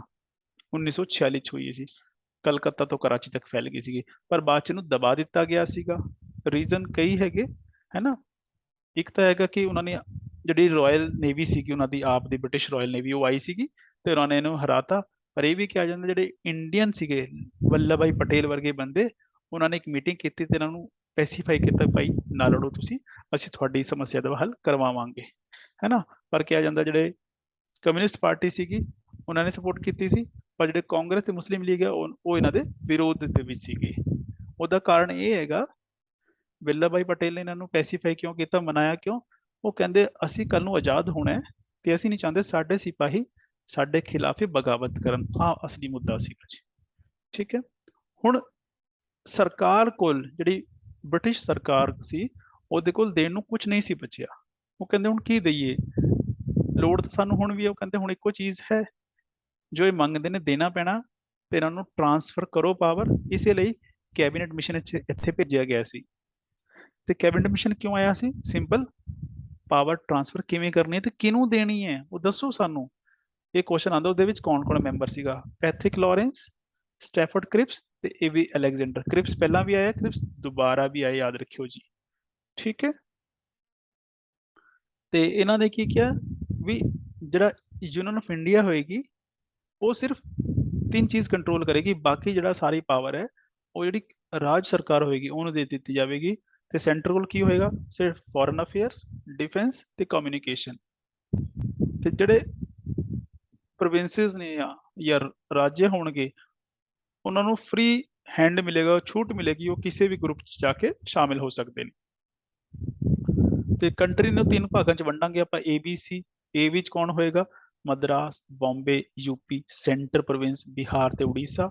ਵਿੱਚ ਇਹ ਕਿਹੜੇ ਨੇ? ਬੀ ਤੇ ਸੀ ਬੇਸਿਕਲੀ ਇਹ ਦੋਵੇਂ ਨੇ ਮੁਸਲਿਮ ਮੈਜੋਰਟੀ ਏਰੀਆਜ਼। ਇਹ ਵੈਸਟ ਵਾਲੇ ਪੰਜਾਬ, ਬਲੋਚਿਸਤਾਨ ਤੇ ਸਿੰਧ, ਤੇ ਈਸਟ ਵਾਲੇ ਨੇ, ਮਤਲਬ ਏ 'ਚ ਹੋ ਗਏ ਸਾਰੇ ਇੰਡੀਆ ਦੇ, ਬੀ 'ਚ ਹੋ ਗਏ ਮੁਸਲਿਮ ਵਾਲੇ, ਈਸਟ ਤੇ ਵੈਸਟ ਦੇ, ਤੇ ਸੀ 'ਚ ਵੀ ਉਹੀ ਹੋ ਗਏ, ਹੈ ਨਾ ਜੀ। ਇਹ ਹੋ ਗਏ। ਤੇ ਸ਼ੁਰੂ 'ਚ ਮੰਨੇ ਨਹੀਂ ਸੀਗੇ। ਸ਼ੁਰੂ 'ਚ ਜਿਹੜੀ ਕੈਬਨਿਟ ਮਿਸ਼ਨ ਸੀਗਾ ਉਹਨਾਂ ਨੇ ਸੈਕਸ਼ਨ ABC ਡਿਵੀਜ਼ਨ ਕਰਤੀ, ਪਰ ਉਹਨਾਂ ਨੇ ਪਾਕਿਸਤਾਨ ਦੀ ਗੱਲ ਨਹੀਂ ਸੀ ਕੀਤੀ। ਪਰ ਉਹ ਤਾਂ ਜਦ ਬਾਅਦ 'ਚ ਬਹੁਤ ਜ਼ਿਆਦਾ ਸ਼ੋਰ ਮਚਿਆ ਤੇ ਇੱਥੇ ਡਾਇਰੈਕਟ ਐਕਸ਼ਨ ਡੇ ਹੋਇਆ ਸੀ। ਐਕਚੁਅਲੀ ਮੀਨਸ ਕਮਿਊਨਲ ਹੋਲੋਕਾਸਟ ਹੋਇਆ ਹੈ, ਜਿਹਨੂੰ ਕਹਿੰਦੇ ਆ ਕਮਿਊਨਲ ਲੜਾਈ ਕਹਿ ਲਓ, ਹੈ ਨਾ, ਕਮਿਊਨਲ ਰਾਈਟਸ ਕਹਿ ਲਓ। ਉਹਨੂੰ ਦੇਖਦੇ ਆ ਉਹਨਾਂ ਨੇ ਐਕਸੈਪਟ ਕਰ ਲਿਆ ਸੀ। ਕਾਂਗਰਸ ਨੇ ਵੀ ਕਹਿਤਾ ਵੀ ਚਲੋ ਤੁਸੀਂ ਪਾਕਿਸਤਾਨ ਤੇ ਹੁਣ ਦੋ, ਇੰਡੀਆ ਤੇ ਪਾਕਿਸਤਾਨ ਦੋ ਮੁਲਕ ਅਲੱਗ-ਅਲੱਗ ਬਣਾ ਦਿਓ, ਅਦਰਵਾਈਜ਼ ਇੱਥੇ ਕੋਈ ਉਹਨਾਂ ਦਾ ਨਹੀਂ ਸੀਗਾ। ਡਾਇਰੈਕਟ ਐਕਸ਼ਨ ਡੇ ਹੀ ਹੋਇਆ। ਵੀ ਕੋਈ ਵਾਰ ਕੁਐਸਚਨ ਆਉਂਦਾ ਡਾਇਰੈਕਟ ਐਕਸ਼ਨ ਡੇ ਕੀ ਸੀਗਾ? ਵੀ ਕਿਉਂਕਿ ਕਾਂਗਰਸ ਨੂੰ ਕਾਫੀ ਕੁਝ ਮਿਲ ਰਿਹਾ ਸੀ, ਕਾਂਗਰਸ ਦੇ ਨਾਲ ਗੱਲ ਕੀਤੀ ਜਾ ਰਹੀ ਸੀ, ਮੁਸਲਿਮ ਲੀਗ ਨਾਲ ਕੋਈ ਗੱਲ ਨਹੀਂ ਸੀ ਕੀਤੀ ਜਾ ਰਹੀ। ਉਹਨਾਂ ਨੇ ਗੁੱਸੇ 'ਚ ਆ ਕੇ ਕੀ ਕੀਤਾ, ਇੱਕ ਦੰਗੇ ਭੜਕਾਏ, ਸੰਪਰਦਾਇਕ ਦੰਗੇ, ਕਮਿਊਨਲ ਰਾਈਟਸ, ਤੇ ਜਿਹਨੂੰ ਕਿਹਾ ਜਾਂਦਾ ਡਾਇਰੈਕਟ ਐਕਸ਼ਨ ਡੇ ਲਾਂਚ ਕੀਤਾ। ਕਿਉਂ ਲਾਂਚ ਕੀਤਾ ਸੀ? ਉਹ ਕਹਿੰਦੇ ਸਾਨੂੰ ਪਾਕਿਸਤਾਨ ਦਿਓ, ਨਹੀਂ ਤਾਂ ਅਸੀਂ ਐਵੇਂ ਦੰਗੇ ਸਾਰੇ ਪਾਸੇ ਫੈਲਾਉਂਦੇ ਰਵਾਂਗੇ। ਉਹ ਕਦੋਂ ਲਾਂਚ ਕੀਤਾ ਗਿਆ? 16 ਅਗਸਤ 1946 ਨੂੰ। ਤੇ ਪੂਰੇ ਕੰਟਰੀ ਦੇ ਵਿੱਚ ਹੁਣ ਦੰਗੇ ਹੋ ਰਹੇ ਸੀ। ਹੁਣ ਇੱਕ ਚੀਜ਼ ਧਿਆਨ ਦਿਓ, ਆਪਾਂ ਹੁਣ ਗਾਂਧੀ ਦੀ ਗੱਲ ਨਹੀਂ ਕਰ ਰਹੇ। ਹੁਣ ਗਾਂਧੀ ਕਿਤੇ ਨਹੀਂ ਸੀਨ 'ਚ ਹੈਗਾ, ਆਣਾ ਵੀ ਨਹੀਂ। ਕਿੱਥੇ ਨੇ ਗਾਂਧੀ ਜੀ? ਐਕਚੁਅਲੀ ਵੱਡੇ ਲੈਵਲ ਦੇ ਲੀਡਰ ਸੀਗੇ, ਉਹ ਸੀਨ 'ਚ ਨਹੀਂ ਆਉਂਦੇ ਸੀ, ਲਾਈਟ 'ਚ ਨਹੀਂ ਆਉਂਦੇ ਸੀ। ਜਿਹੜੇ ਦੰਗੇ ਹੋ ਰਹੇ ਸੀ, ਹੁਣ ਗਾਂਧੀ ਜੀ ਹਿੰਦੁਸਤਾਨ 'ਚ ਅਲੱਗ-ਅਲੱਗ ਜਾ ਰਹੇ ਸੀ ਤੇ ਲੋਕਾਂ ਨੂੰ ਰਿਕੁਐਸਟ ਕਰ ਰਹੇ ਸੀ ਕਿ ਤੁਸੀਂ ਧਰਮ ਦੇ ਨਾਮ ਤੇ ਨਾ ਲੜੋ। ਤਾਂ ਕਹਿੰਦੇ ਜਿੱਥੇ ਗਾਂਧੀ ਜਾਂਦੇ ਸੀ ਲੋਕੀ ਮੰਨ ਵੀ ਜਾਂਦੇ ਸੀ ਤੇ ਉੱਥੇ ਦੰਗੇ ਰੁਕ ਵੀ ਜਾਂਦੇ ਸੀ। ਇਹ ਗਾਂਧੀ ਜੀ ਦਾ ਕਹਿੰਦੇ ਇਫੈਕਟ ਸੀਗਾ, ਇੰਨਾ ਵੱਡਾ ਲੀਡਰ ਸੀ। ਹੁਣ ਕਿਉਂਕਿ ਕੈਬਨਿਟ ਮਿਸ਼ਨ ਆਇਆ ਸੀ ਤੇ ਡਿਸੀਜਨ ਹੋ ਚੁੱਕਾ ਸੀ, ਇਸ ਕਰਕੇ ਇੱਕ ਜਿਹੜੀ ਹੈ ਕੱਚੀ ਜਿਹਨੂੰ ਕਹਿੰਦੇ ਇੰਟਰਿਮ ਗਵਰਨਮੈਂਟ ਬਣਾਈ ਗਈ 1946 ਦੇ ਵਿੱਚ। ਤੇ ਇਹਦਾ ਜਿਹੜਾ ਲੀਡਰ ਸੀ ਪੰਡਿਤ ਜਵਾਹਰ ਲਾਲ ਨਹਿਰੂ ਉਹਨਾਂ ਨੇ ਬਣਾਇਆ ਗਿਆ। ਤੇ ਇਸ 'ਚ ਜਿਹੜਾ ਸੀਗਾ ਮੁਸਲਿਮ ਲੀਗ ਪਹਿਲਾਂ ਤੋਂ ਆ ਗਈ, ਮੰਨ ਗਈ ਸੀ, ਪਰ ਬਾਅਦ ਚ ਉਹਨਾਂ ਨੇ ਆਪਣਾ ਜਿਹੜਾ ਸਪੋਰਟ ਹੈ ਵਾਪਸ ਲੈ ਲਿਆ ਤੇ ਉਹਨਾਂ ਨੇ ਵਿਦਡਰਾ ਕਰ ਲਿਆ, ਕਿਉਂਕਿ ਸਰਕਾਰ ਬਣ ਗਈ। ਹੁਣ ਸਰਕਾਰ ਨੇ ਕਰਨਾ ਕੀ ਸੀਗਾ, ਹਿੰਦੁਸਤਾਨ ਦੇ ਵਿੱਚ ਜੋ ਵੀ ਕੁਝ ਹੋਣਾ, ਇੱਥੇ ਦਾ ਸੰਵਿਧਾਨ ਬਣਨਾ ਹੈ, ਉਹਦੇ ਲਈ ਕੰਮ ਕਰਨਾ ਸ਼ੁਰੂ ਕਰ ਦਿੱਤਾ ਗਿਆ ਸੀ। 1946 ਤੋਂ ਹੀ ਪਹਿਲੀ ਮੀਟਿੰਗ ਹੋਈ 9 ਦਸੰਬਰ 1946, ਕਿਹਦੀ, ਜਿਹੜੀ ਕੰਸਟੀਚੂਐਂਟ ਅਸੈਂਬਲੀ ਹੈ, ਸੰਵਿਧਾਨਿਕ ਸਭਾ, ਇਹਦੀ ਪਹਿਲੀ ਮੀਟਿੰਗ ਹੋਈ। ਇਹ ਕੀ ਕਰਨ ਲਈ ਹੋਈ ਸੀ ਬੇਸਿਕਲੀ, ਅੱਜ ਦੀ ਮੀਟਿੰਗ ਹੈ ਵੀ ਜਿਹੜਾ ਭਾਰਤ ਦਾ, ਇੰਡੀਆ ਦਾ ਸੰਵਿਧਾਨ ਬਣਾਉਣਾ ਹੈ ਉਹ ਕਿਵੇਂ ਬਣੇਗਾ, ਇੱਥੋਂ ਸ਼ੁਰੂਆਤ ਹੋਈ ਸੀ। ਕਿਉਂਕਿ 13 ਦਸੰਬਰ ਨੂੰ ਨਹਿਰੂ ਨੇ ਇੱਕ ਕਾਗਜ਼ ਪੇਸ਼ ਕੀਤਾ ਸੀ ਜਿਹਨੂੰ ਕਹਿੰਦੇ ਆਬਜੈਕਟਿਵ ਰੈਜ਼ੋਲੂਸ਼ਨ, ਜਿਹਦੇ ਵਿੱਚ ਦੱਸਿਆ ਗਿਆ ਸੀ ਵੀ ਸਾਡਾ ਜਿਹੜਾ ਸੰਵਿਧਾਨ ਹੈ ਉਸ 'ਚ ਅਸੀਂ ਕੀ ਸੋਚ ਕੇ ਬਣਾਵਾਂਗੇ, ਸਾਨੂੰ ਕੀ ਚਾਹੀਦਾ ਹੈ, ਸਾਡਾ ਕੀ ਆਬਜੈਕਟਿਵ ਹੋਏਗਾ। ਤੇ ਅੱਜ ਉਸ ਰੈਜ਼ੋਲੂਸ਼ਨ ਨੂੰ ਕੀ ਕਹਿੰਦੇ ਆ, ਇੰਡੀਆ ਦਾ ਕਨਸਟੀਟਿਊਸ਼ਨ ਦਾ ਪ੍ਰੀਐਂਬਲ ਕਿਹਾ ਜਾਂਦਾ ਹੈ ਜੀ। ਤੇ ਇਸ ਅਸੈਂਬਲੀ ਦੇ ਜਿਹੜੇ ਪ੍ਰੈਜ਼ੀਡੈਂਟ ਸੀ ਉਹ ਡਾਕਟਰ ਰਾਜਿੰਦਰ ਪ੍ਰਸਾਦ ਨੂੰ ਬਣਾਇਆ ਗਿਆ ਸੀ। ਤੇ ਇਹੀ ਡਾਕਟਰ ਰਾਜਿੰਦਰ ਪ੍ਰਸਾਦ ਬਾਅਦ ਚ ਜਾ ਕੇ ਇੰਡੀਆ ਦੇ ਪ੍ਰੈਜ਼ੀਡੈਂਟ ਵੀ ਬਣੇ। ਤੇ ਇੱਥੇ ਮੁਸਲਿਮ ਲੀਗ ਨੇ ਜੁਆਇਨ ਨਹੀਂ ਸੀ ਕੀਤਾ। ਤੇ ਹੁਣ ਕੀ ਹੋਇਆ, ਹੁਣ ਆਪਾਂ ਕਿੱਥੇ ਜਾ ਰਹੇ ਹਾਂ, ਆਜ਼ਾਦੀ ਵੱਲ ਜਾ ਰਹੇ ਹਾਂ ਜੀ। ਅਚਾਨਕ ਕੀ ਹੋਇਆ, ਇੱਕ ਡੇਟ ਅਨਾਉਂਸ ਕੀਤੀ। ਇਹ ਕੌਣ ਹੈ, ਜਿਹੜਾ ਪ੍ਰਾਈਮ ਮਿਨਿਸਟਰ ਸੀ ਉਸ ਟਾਈਮ ਇੰਗਲੈਂਡ ਦਾ, ਕਲੀਮੈਂਟ ਐਟਲੀ, ਉਹਨੇ ਇੱਕ ਅਨਾਉਂਸਮੈਂਟ ਕੀਤੀ ਜਿਹਨੂੰ ਕਹਿੰਦੇ ਐਟਲੀਜ਼ ਅਨਾਉਂਸਮੈਂਟ। ਕਦੋਂ ਕੀਤੀ ਸੀ, 20 ਫਰਵਰੀ 1947। ਕੀ ਸੀਗੀ, ਇਹ ਕਹਿੰਦੇ ਅਸੀਂ ਹਿੰਦੁਸਤਾਨ ਨੂੰ 30 ਜੂਨ 1948 ਨੂੰ ਛੱਡ ਕੇ ਚਲੇ ਜਾਵਾਂਗੇ। ਤੇ ਉਹਦੇ ਨਾਲ ਨਾਲ ਜਿਹੜਾ ਲਾਰਡ ਵੇਵਲ ਸੀ, ਜਿਹਨੇ ਵੇਵਲ ਪਲਾਨ ਦੀ ਗੱਲ ਕੀਤੀ ਸੀ, ਉਹਨੂੰ ਹਟਾ ਕੇ ਮਾਊਂਟ ਬੈਟਨ ਨੂੰ ਨਵਾਂ ਵਾਇਸਰਾਏ ਬਣਾ ਦਿੱਤਾ ਗਿਆ। ਹੁਣ ਇੱਥੇ ਸਵਾਲ ਇਹ ਉੱਠਦਾ ਹੈ ਵੀ ਇਦੋਂ ਉਹ ਕੀ ਅਨਾਉਂਸ ਕਰ ਰਹੇ ਨੇ ਵੀ ਅਸੀਂ ਇਸ ਪਾਰਟਿਕੂਲਰ ਤਰੀਕ ਨੂੰ, ਇਹ ਤਰੀਕ ਕਿੱਥੋਂ ਆ ਗਈ। ਹਿਸਟੋਰੀਅਨ ਕਹਿੰਦੇ ਨੇ ਇਹ ਤਰੀਕ ਇਸ ਕਰਕੇ ਦਿੱਤੀ ਵੀ ਜਿਵੇਂ ਕਹਿੰਦੇ ਨੇ ਪੇਪਰ ਦੀ ਤਰੀਕ ਆ ਗਈ ਤਾਂ ਆਪਾਂ ਪੜ੍ਹਨਾ ਸ਼ੁਰੂ ਕਰ ਦਿੰਦੇ, ਆਪਾਂ ਪਹਿਲਾਂ ਨਹੀਂ ਪੜ੍ਹਦੇ। ਐਵੇਂ ਸੀਗਾ ਵੀ ਪਹਿਲਾਂ ਮੁਸਲਿਮ ਲੀਗ ਤੇ ਕਾਂਗਰਸ ਦੇ ਵਿੱਚ ਕੋਈ ਸਮਝੌਤਾ ਨਹੀਂ ਸੀ ਹੋ ਰਿਹਾ। ਮੁਸਲਿਮ ਲੀਗ ਕਿਸੇ ਵੀ ਸਿਰੇ ਨਾਲ ਗੱਲ ਨਹੀਂ ਸੀ ਮੰਨ ਰਹੀ, ਉਹਨਾਂ ਕੈਬਨਿਟ ਮਿਸ਼ਨ 'ਚ ਆ ਰਹੀ ਸੀ ਨਾ ਕਿਤੇ ਆ ਰਹੀ ਸੀ, ਜਿਹੜੀ ਸਰਕਾਰ ਬਣਾਈ ਗਈ ਸੀ ਉਸ 'ਚ ਵੀ ਨਹੀਂ ਉਹਨੇ ਜੁਆਇਨ ਕੀਤਾ ਸੀ। ਕਿਉਂ, ਕਿਉਂਕਿ ਉਹ ਕਹਿੰਦੇ ਪਤਾ ਹੀ ਨਹੀਂ ਤੁਸੀਂ ਜਾਓਗੇ ਕਿ ਨਹੀਂ ਜਾਓਗੇ, ਇੰਡੀਆ ਆਜ਼ਾਦ ਹੋਏਗਾ ਕਿ ਨਹੀਂ ਹੋਏਗਾ। ਉਹ ਕਹਿੰਦੇ ਹੁਣ ਡੇਟ ਅਸੀਂ ਫਿਕਸ ਕਰਤੀ ਵੀ ਦਿਨ ਆਪਾਂ ਚਲੇ ਜਾਵਾਂਗੇ। ਉਹਨਾਂ ਨੂੰ ਲੱਗਿਆ ਸ਼ਾਇਦ ਡੇਟ ਫਿਕਸ ਹੋਣ ਨਾਲ ਹੁਣ ਕੀ ਹੋਏਗਾ, ਹੁਣ ਇਹ ਬੈਠ ਕੇ ਗੱਲਬਾਤ ਕਰਨਗੇ ਤੇ ਇਹਨੂੰ ਲੱਗੇਗਾ ਵੀ ਇਸ ਤੋਂ ਪਹਿਲਾਂ ਕਿ ਅੰਗਰੇਜ਼ ਜਾਣ ਅਸੀਂ ਆਪਣੇ ਲਈ ਪਾਵਰ ਅੰਗਰੇਜ਼ਾਂ ਤੋਂ ਲੈ ਲਈਏ। ਆਹ ਸੀਗਾ ਅਸਲੀ ਮੁੱਦਾ ਜੀ। ਚਲੋ ਇਹ ਹੋਇਆ, ਪਰ ਅਚਾਨਕ ਹੀ ਮਾਊਂਟ ਬੈਟਨ ਨੇ ਇੱਕ ਘੋਸ਼ਣਾ ਕੀਤੀ ਜਿਹਨੂੰ ਮਾਊਂਟ ਬੈਟਨ ਪਲਾਨ ਕਿਹਾ ਜਾਂਦਾ ਹੈ। ਉਹ 3 ਜੂਨ ਨੂੰ ਕੀਤੀ ਸੀ ਘੋਸ਼ਣਾ, ਇਸ ਕਰਕੇ ਉਹਨੂੰ 3 ਜੂਨ ਪਲਾਨ ਵੀ ਕਿਹਾ ਜਾਂਦਾ ਹੈ। ਇਹ ਕੀ ਸੀਗਾ, ਅਚਾਨਕ ਹੀ ਬਦਲ ਗਏ। ਉਹ ਕਹਿੰਦੇ ਅਸੀਂ ਹੁਣੇ ਇਮੀਡੀਏਟ ਅਸੀਂ ਟ੍ਰਾਂਸਫਰ ਜਿਹੜੀ ਹੈ ਉਹ ਪਾਵਰ ਟ੍ਰਾਂਸਫਰ ਕਰਕੇ ਜਾ ਰਹੇ ਹਾਂ। ਕਿਹਨੂੰ, 2 ਸਰਕਾਰਾਂ ਨੂੰ ਦੇ ਕੇ ਜਾ ਰਹੇ ਹਾਂ, ਇੱਕ ਇੰਡੀਆ ਦੀ, ਇੱਕ ਪਾਕਿਸਤਾਨ ਦੀ। ਤੇ ਕਦੋਂ ਜਾਵਾਂਗੇ, ਕਹਿੰਦੇ ਅਸੀਂ 15 ਅਗਸਤ ਨੂੰ ਜਾ ਰਹੇ ਹਾਂ, ਸਿਰਫ 72 ਦਿਨ ਚ। ਕਿਉਂ ਏਦਾਂ ਕਿਉਂ ਹੋਇਆ, ਐਕਚੁਅਲੀ ਇਹਨਾਂ ਨੇ ਕਮਿਸ਼ਨ ਬਣਾਇਆ ਸੀ ਰੈੱਡ ਕਲਿਫ। ਉਹ ਕਿਉਂ ਬਣਾਇਆ ਸੀ, ਉਹ ਬਾਉਂਡਰੀ ਲਈ ਬਣਾਇਆ ਸੀ। ਇਹ ਬਾਉਂਡਰੀ ਬਣਾਊਗਾ ਇੰਡੀਆ ਤੇ ਪਾਕਿਸਤਾਨ ਦੀ, ਇਸ ਕਰਕੇ ਜਿਹੜੀ ਅੱਜ ਇੰਡੀਆ ਤੇ ਪਾਕਿਸਤਾਨ ਦੀ ਬਾਉਂਡਰੀ ਉਹਨੂੰ ਰੈੱਡ ਕਲਿਫ ਕਿਹਾ ਜਾਂਦਾ ਹੈ। ਤੇ ਜਿਹੜੀ ਪਾਕਿਸਤਾਨ ਤੇ ਅਫਗਾਨਿਸਤਾਨ ਦੀ ਉਹਨੂੰ ਡੂਰੈਂਡ ਲਾਈਨ ਕਿਹਾ ਜਾਂਦਾ ਹੈ। ਤੇ ਜਿਹੜੀ ਚਾਈਨਾ ਤੇ ਇੰਡੀਆ ਦੀ ਉਹਨੂੰ ਮੈਕਮੋਹਨ ਲਾਈਨ ਕਿਹਾ ਜਾਂਦਾ ਹੈ ਨਾ। ਇਹਨਾਂ ਨੇ ਸੋਚਿਆ ਸੀ ਵੀ ਸਾਲ 1.5 ਸਾਲ ਲੱਗੇਗਾ ਇਹ ਬਾਉਂਡਰੀ ਬਣਨ ਤੋਂ ਬਾਅਦ, ਜਿਹੜੀ ਪਾਰਟੀਸ਼ਨ ਹੋਏਗਾ, ਮੁਸਲਿਮ ਜਾਣਗੇ ਇੱਧਰ, ਨਾਨ ਮੁਸਲਿਮ ਆਣਗੇ ਹਿੰਦੁਸਤਾਨ 'ਚ, ਟਾਈਮ ਲੱਗੇਗਾ, ਇੰਨੀ ਸਾਰੀ ਜਨਤਾ ਹੈ। ਪਰ ਇਹ ਬਹੁਤ ਛੇਤੀ ਹੋ ਗਿਆ। ਪਰ ਉਸ ਛੇਤੀ 'ਚ ਹੋਇਆ ਕੀ, ਬਹੁਤ ਕਤਲੇਆਮ ਹੋਇਆ, ਬਹੁਤ ਲੋਕ ਮਰੇ। ਤੇ ਇਹਨਾਂ ਨੂੰ ਇੱਕ ਚੀਜ਼ ਫੀਲ ਹੋਈ ਵੀ ਇਸ 'ਚ ਬੇਇੱਜ਼ਤੀ ਕਿਹਦੀ ਹੋ ਰਹੀ ਹੈ, ਅੰਗਰੇਜ਼ਾਂ ਦੀ। ਉਹ ਕਹਿੰਦੇ ਅਸੀਂ ਪੂਰੀ ਦੁਨੀਆ ਤੇ ਹੁਕੂਮਤ ਕੀਤੀ ਹੈ, ਸਾਡੇ ਤੇ ਦਾਗ ਨਹੀਂ ਲੱਗਿਆ, ਅਸੀਂ ਬਹੁਤ ਚੰਗੀ ਤਰ੍ਹਾਂ ਐਡਮਿਨਿਸਟ੍ਰੇਸ਼ਨ ਚਲਾਇਆ, ਤੇ ਇੱਥੇ ਕੀ ਹੋ ਰਿਹਾ ਕਿ ਸਾਡੇ ਤੇ ਦਾਗ ਲੱਗੇਗਾ। ਵੀ ਇੱਥੇ ਜਿਹੜਾ ਕਤਲੇਆਮ ਹੋ ਰਿਹਾ ਕੌਣ ਕਰਾ ਰਿਹਾ ਹੈ, ਵੀ ਅੰਗਰੇਜ਼ ਨੂੰ ਰੋਕ ਨਹੀਂ ਸਕੇ, ਆਪਣੇ ਆਪ ਨੂੰ ਐਡੀ ਵੱਡੀ ਅੰਪਾਇਰ ਕਹਾਉਂਦੇ ਸੀ, ਉਹ ਰੋਕ ਕਿਉਂ ਨਹੀਂ ਸਕੇ। ਇਸ ਕਰਕੇ ਉਹ ਕਹਿੰਦੇ ਅਚਾਨਕ ਹੀ ਉਹਨਾਂ ਨੇ ਡਿਸਾਈਡ ਕੀਤਾ ਵੀ ਅਸੀਂ ਜਾ ਰਹੇ ਹਾਂ। ਤੇ 14 ਅਗਸਤ ਨੂੰ ਜਿੰਨਾ ਚਲਾ ਗਿਆ ਪਾਕਿਸਤਾਨ, ਤੇ ਉਹ ਬਣ ਗਿਆ ਸੀ। ਤੇ ਇਹ ਜਿਹੜਾ ਪਲਾਨ ਹੈ ਨਾ ਮਾਊਂਟ ਬੈਟਨ ਦਾ, ਉਹਨੂੰ ਪਾਸ ਕੀਤਾ ਗਿਆ ਸੀ ਬ੍ਰਿਟਿਸ਼ ਦੀ ਪਾਰਲੀਮੈਂਟ ਵੱਲੋਂ। ਤੇ ਉਹਦਾ ਟਾਈਟਲ ਰੱਖਿਆ ਗਿਆ ਸੀ ਵੀ ਇੰਡੀਆ ਨੂੰ ਆਜ਼ਾਦ ਕਰ ਰਹੇ ਆ, ਉਹਦਾ ਕਾਨੂੰਨ India independence act, Indian independence act 1947। ਤੇ ਇਹਦੇ ਵਿੱਚ ਸਾਰਾ ਕੁਝ ਲਿਖਿਆ ਹੋਇਆ ਸੀ ਵੀ 2 ਆਪਾਂ ਸਟੇਟ ਬਣਾਵਾਂਗੇ, ਇੰਡੀਆ ਤੇ ਪਾਕਿਸਤਾਨ। ਉਹਨਾਂ ਦੇ ਵਿੱਚ ਹੈੱਡ ਕੌਣ ਹੋਏਗਾ, ਗਵਰਨਰ ਜਨਰਲ ਹੋਏਗਾ, ਕੀ ਹੋਏਗਾ ਕੀ ਨਹੀਂ ਹੋਏਗਾ। ਤੇ ਇਸ ਤਰ੍ਹਾਂ ਜਿਹੜਾ ਇੰਡੀਆ ਆਜ਼ਾਦ ਹੋ ਗਿਆ ਸੀ 15 ਅਗਸਤ ਨੂੰ। 15 ਅਗਸਤ ਦੀ ਆਜ਼ਾਦੀ ਤੋਂ ਬਾਅਦ ਇੱਥੇ ਕੀ ਸੀਗਾ, ਬਹੁਤ ਸਾਰੇ ਰਾਜੇ ਸੀਗੇ ਇੱਥੇ। ਹੁਣ ਜਿਹੜੇ ਰਾਜੇ ਸੀਗੇ ਉਹ ਸਾਰੇ ਹਿੰਦੁਸਤਾਨ ਦੇ ਵਿੱਚ ਆ ਕੇ ਸ਼ਾਮਲ ਹੋ ਗਏ ਸੀ, ਕੁਝ ਨਹੀਂ ਆਏ ਸੀ। ਕਿਹੜੇ ਕਿਹੜੇ? ਇੱਕ ਕਸ਼ਮੀਰ ਦਾ ਨਹੀਂ ਆਇਆ ਸੀ, ਇੱਕ ਜੂਨਾਗੜ੍ਹ ਦਾ ਨਹੀਂ ਆਇਆ ਸੀ, ਤੇ ਇੱਕ ਹੈਦਰਾਬਾਦ ਦਾ ਨਹੀਂ ਆਇਆ ਸੀ। ਇਹਨਾਂ ਨੇ ਜਿਹੜਾ ਐਗਰੀਮੈਂਟ ਹੈ, ਇੰਸਟਰੂਮੈਂਟ ਆਫ ਐਕਸੈਸ਼ਨ ਜਿਹਨੂੰ ਕਹਿੰਦੇ ਸੀ, ਵੀ ਆਪਣੇ ਆਪ ਨੂੰ ਸਰੈਂਡਰ ਕਰਨ ਦਾ ਇੱਕ ਇੰਸਟਰੂਮੈਂਟ ਸੀਗਾ, ਹੈ ਨਾ, ਇੱਕ ਫਾਰਮ ਕਹਿ ਲਓ, ਸਮਝੌਤਾ ਕਹਿ ਲਓ, ਐਗਰੀਮੈਂਟ ਕੀਤਾ, ਉਹ ਸਾਈਨ ਨਹੀਂ ਸੀ ਕੀਤਾ। ਤੇ ਇਹਨਾਂ ਦੇ ਲਈ ਕੀ ਕੀਤਾ, ਉਹ ਸਾਰਿਆਂ ਨੂੰ ਸਟੋਰੀ ਪਤਾ ਹੀ ਹੈ ਵੀ ਜਿਹੜਾ ਕਸ਼ਮੀਰ ਸੀਗਾ ਉਸ 'ਚ ਪਾਕਿਸਤਾਨ ਨੇ ਅਟੈਕ ਕਰਤਾ ਸੀਗਾ, ਆਰਮੀ ਭੇਜੀ ਸੀ ਸਿਵਲ ਡਰੈਸ 'ਚ, ਵੀ ਤਾਂ ਕਿ ਲੱਗੇ ਵੀ ਉਹ ਜਿਹੜੇ ਟਰਾਈਬਸ ਨੇ ਉਹ ਉਹਨਾਂ ਨੇ ਅਟੈਕ ਕੀਤਾ ਜੀ। ਤੇ ਜਦੋਂ ਉਹ ਕਸ਼ਮੀਰ ਦਾ ਰਾਜਾ ਆਇਆ, ਰਾਜਾ ਹਰੀ ਸਿੰਘ, ਇੰਡੀਆ ਕੋਲ ਮਦਦ ਲਈ, ਤੇ ਇਹਨਾਂ ਨੇ ਉਹ ਅੱਗੇ ਐਗਰੀਮੈਂਟ ਰੱਖਤਾ ਵੀ ਅਜੇ ਸਾਈਨ ਕਰੋ, ਸਰੈਂਡਰ ਕਰੋ, ਤਾਂ ਅਸੀਂ ਤੁਹਾਡੀ ਮਦਦ ਕਰਾਂਗੇ, ਨਹੀਂ ਤਾਂ ਅਸੀਂ ਮਦਦ ਨਹੀਂ ਕਰਦੇ। ਇਸ ਕਰਕੇ ਉਹਨੂੰ ਸਰੈਂਡਰ ਕਰਨਾ ਪਿਆ ਤੇ ਕਸ਼ਮੀਰ ਸਾਡਾ ਹਿੱਸਾ ਬਣ ਗਿਆ। ਪਰ ਇੱਕ ਚੀਜ਼ ਹੈ ਵੀ ਸਰੈਂਡਰ ਕੀ ਕਰਾਇਆ ਸੀ ਅਸੀਂ, ਸਿਰਫ 3 ਚੀਜ਼ਾਂ। ਉਹ ਕਹਿੰਦੇ ਸੀ ਤੁਹਾਡੇ ਤੋਂ ਕੁਝ ਨਹੀਂ ਲੈਂਦੇ, ਤੁਸੀਂ ਆਜ਼ਾਦ ਰਹੋਗੇ, ਸਿਰਫ ਕਮਿਊਨੀਕੇਸ਼ਨ ਅਸੀਂ ਦੇਖਾਂਗੇ, ਤੁਹਾਡਾ ਡਿਫੈਂਸ ਅਸੀਂ ਦੇਖਾਂਗੇ, ਤੇ ਫੋਰਨ ਅਫੇਅਰਸ ਤੁਹਾਡੇ ਅਸੀਂ ਦੇਖਾਂਗੇ, ਬਾਕੀ ਤੁਸੀਂ ਆਜ਼ਾਦ ਹੋ। ਤੇ ਕਸ਼ਮੀਰ ਅੰਡਰ ਆ ਗਿਆ ਹੈਦਰਾਬਾਦ। ਇੱਥੇ ਵੀ ਦੰਗਾ ਫਸਾਦ ਕਰਵਾਇਆ ਗਿਆ ਵੀ ਦੇਖੋ ਇਹਨਾਂ ਤੋਂ ਕਾਬੂ ਨਹੀਂ ਹੋ ਰਿਹਾ, ਤੇ ਉਹਨੂੰ ਰੋਕਣ ਲਈ ਫਿਰ ਆਰਮੀ ਭੇਜੀ ਗਈ, ਤੇ ਇਸ ਕਰਕੇ ਬਾਅਦ ਚ ਉਹ ਵੀ ਦੱਬ ਲਿਆ। ਜੂਨਾਗੜ੍ਹ ਗੁਜਰਾਤ ਦੇ ਵਿੱਚ ਜਗ੍ਹਾ ਹੈ ਜੂਨਾਗੜ੍ਹ, ਉੱਥੇ ਜਿਹੜਾ ਨਵਾਬ ਸੀ ਉਹ ਪਾਕਿਸਤਾਨ ਜਾਣਾ ਚਾਹੁੰਦਾ ਸੀ, ਪਰ ਉੱਥੇ ਜਿਹੜੀ ਪਾਪੂਲੇਸ਼ਨ ਸੀਗੀ ਉਹ ਜ਼ਿਆਦਾ ਮੁਸਲਿਮ ਨਹੀਂ ਸੀਗੇ ਉੱਥੇ। ਤੇ ਇੱਥੇ ਵੀ ਇਹਨਾਂ ਨੇ ਕੀ ਕਰਾਇਆ, ਉੱਥੇ ਜਾ ਕੇ ਪ੍ਰੋਬਲਮ ਕ੍ਰੀਏਟ ਕਰਵਾਈ ਤੇ ਲੋਕਾਂ ਨੂੰ ਭੜਕਾਤਾ, ਤੇ ਜਿਹੜੇ ਨਵਾਬ ਸੀਗਾ ਉਹ ਵਿਚਾਰਾ ਭੱਜ ਗਿਆ ਪਾਕਿਸਤਾਨ, ਤੇ ਇਸ ਕਰਕੇ ਜੂਨਾਗੜ੍ਹ ਵੀ ਆ ਗਿਆ ਸਾਡੇ ਕੋਲ। ਤੇ ਇਸ ਤਰ੍ਹਾਂ ਜਿਹੜਾ ਹਿੰਦੁਸਤਾਨ ਹੈ ਉਹਨੂੰ ਇੱਕ ਆਪਾਂ ਇੰਟੀਗ੍ਰੇਟ ਕਰਕੇ ਬਣਾਇਆ ਗਿਆ। 2-3 ਚੀਜ਼ਾਂ ਰਹਿ ਗਈਆਂ ਸੀਗੀਆਂ, ਉਹ ਕਿਹੜੀਆਂ? ਕਲੋਨੀਜ਼। ਜਿਹੜੇ ਫਰਾਂਸ ਸੀਗੇ ਤੇ ਪੁਰਤਗਾਲੀ ਸੀਗੇ ਉਹਨਾਂ ਦੀ ਰਹਿ ਗਈ ਸੀ, ਫਰਾਂਸ ਦੀ ਰਹਿ ਗਈ ਸੀ ਪੌਂਡੀਚੇਰੀ ਚ, ਚੰਦਰਨਾਗੌਰ, ਮਾਹੀ, ਕਰਾਈਕਲ, ਯਨਮ, ਇਹ ਕੁਝ ਛੋਟੀ ਛੋਟੀ ਪਾਕਟਸ ਉਹਨਾਂ ਦੇ ਰਹਿ ਗਏ ਸੀਗੇ ਜਿਹੜੇ ਅੰਗਰੇਜ਼ਾਂ ਨੇ ਛੱਡਤੇ ਸੀ। ਉਹਨਾਂ ਨੂੰ ਨਹੀਂ ਸੀ ਮਾਰਿਆ ਵੀ ਚਲੋ ਇੱਥੇ ਤੁਸੀਂ ਰਹਿ ਲਓ।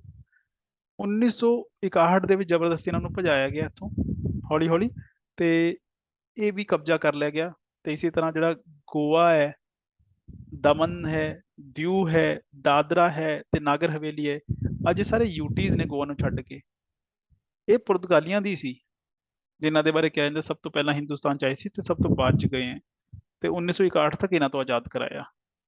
ਤੇ 1961 ਚ ਜਾ ਕੇ ਜਿਹੜਾ ਸਾਡਾ ਅੱਜ ਦਾ ਇੰਡੀਆ, ਇਹ ਸਾਰੇ ਸਟੇਟ ਸਾਡੇ ਕੋਲ ਆਏ ਸੀਗੇ ਜੀ। ਤੇ ਇਵੇਂ ਹਿੰਦੁਸਤਾਨ ਆਜ਼ਾਦ ਹੋਇਆ ਤੇ ਇਵੇਂ ਹਿੰਦੁਸਤਾਨ ਸਾਡਾ ਬਣਿਆ ਹੈ। ਤੇ ਇਹ ਕੁਝ ਆਪਾਂ ਨੇ ਡਿਸਕਸ ਕਰਨਾ ਜੀ, ਠੀਕ ਹੈ। ਬਾਕੀ ਜੇ ਕੋਈ ਡਾਊਟ ਹੈ ਤੇ you can raise your query, ਠੀਕ ਹੈ ਜੀ। ਜੀ नो सर, ठीक है।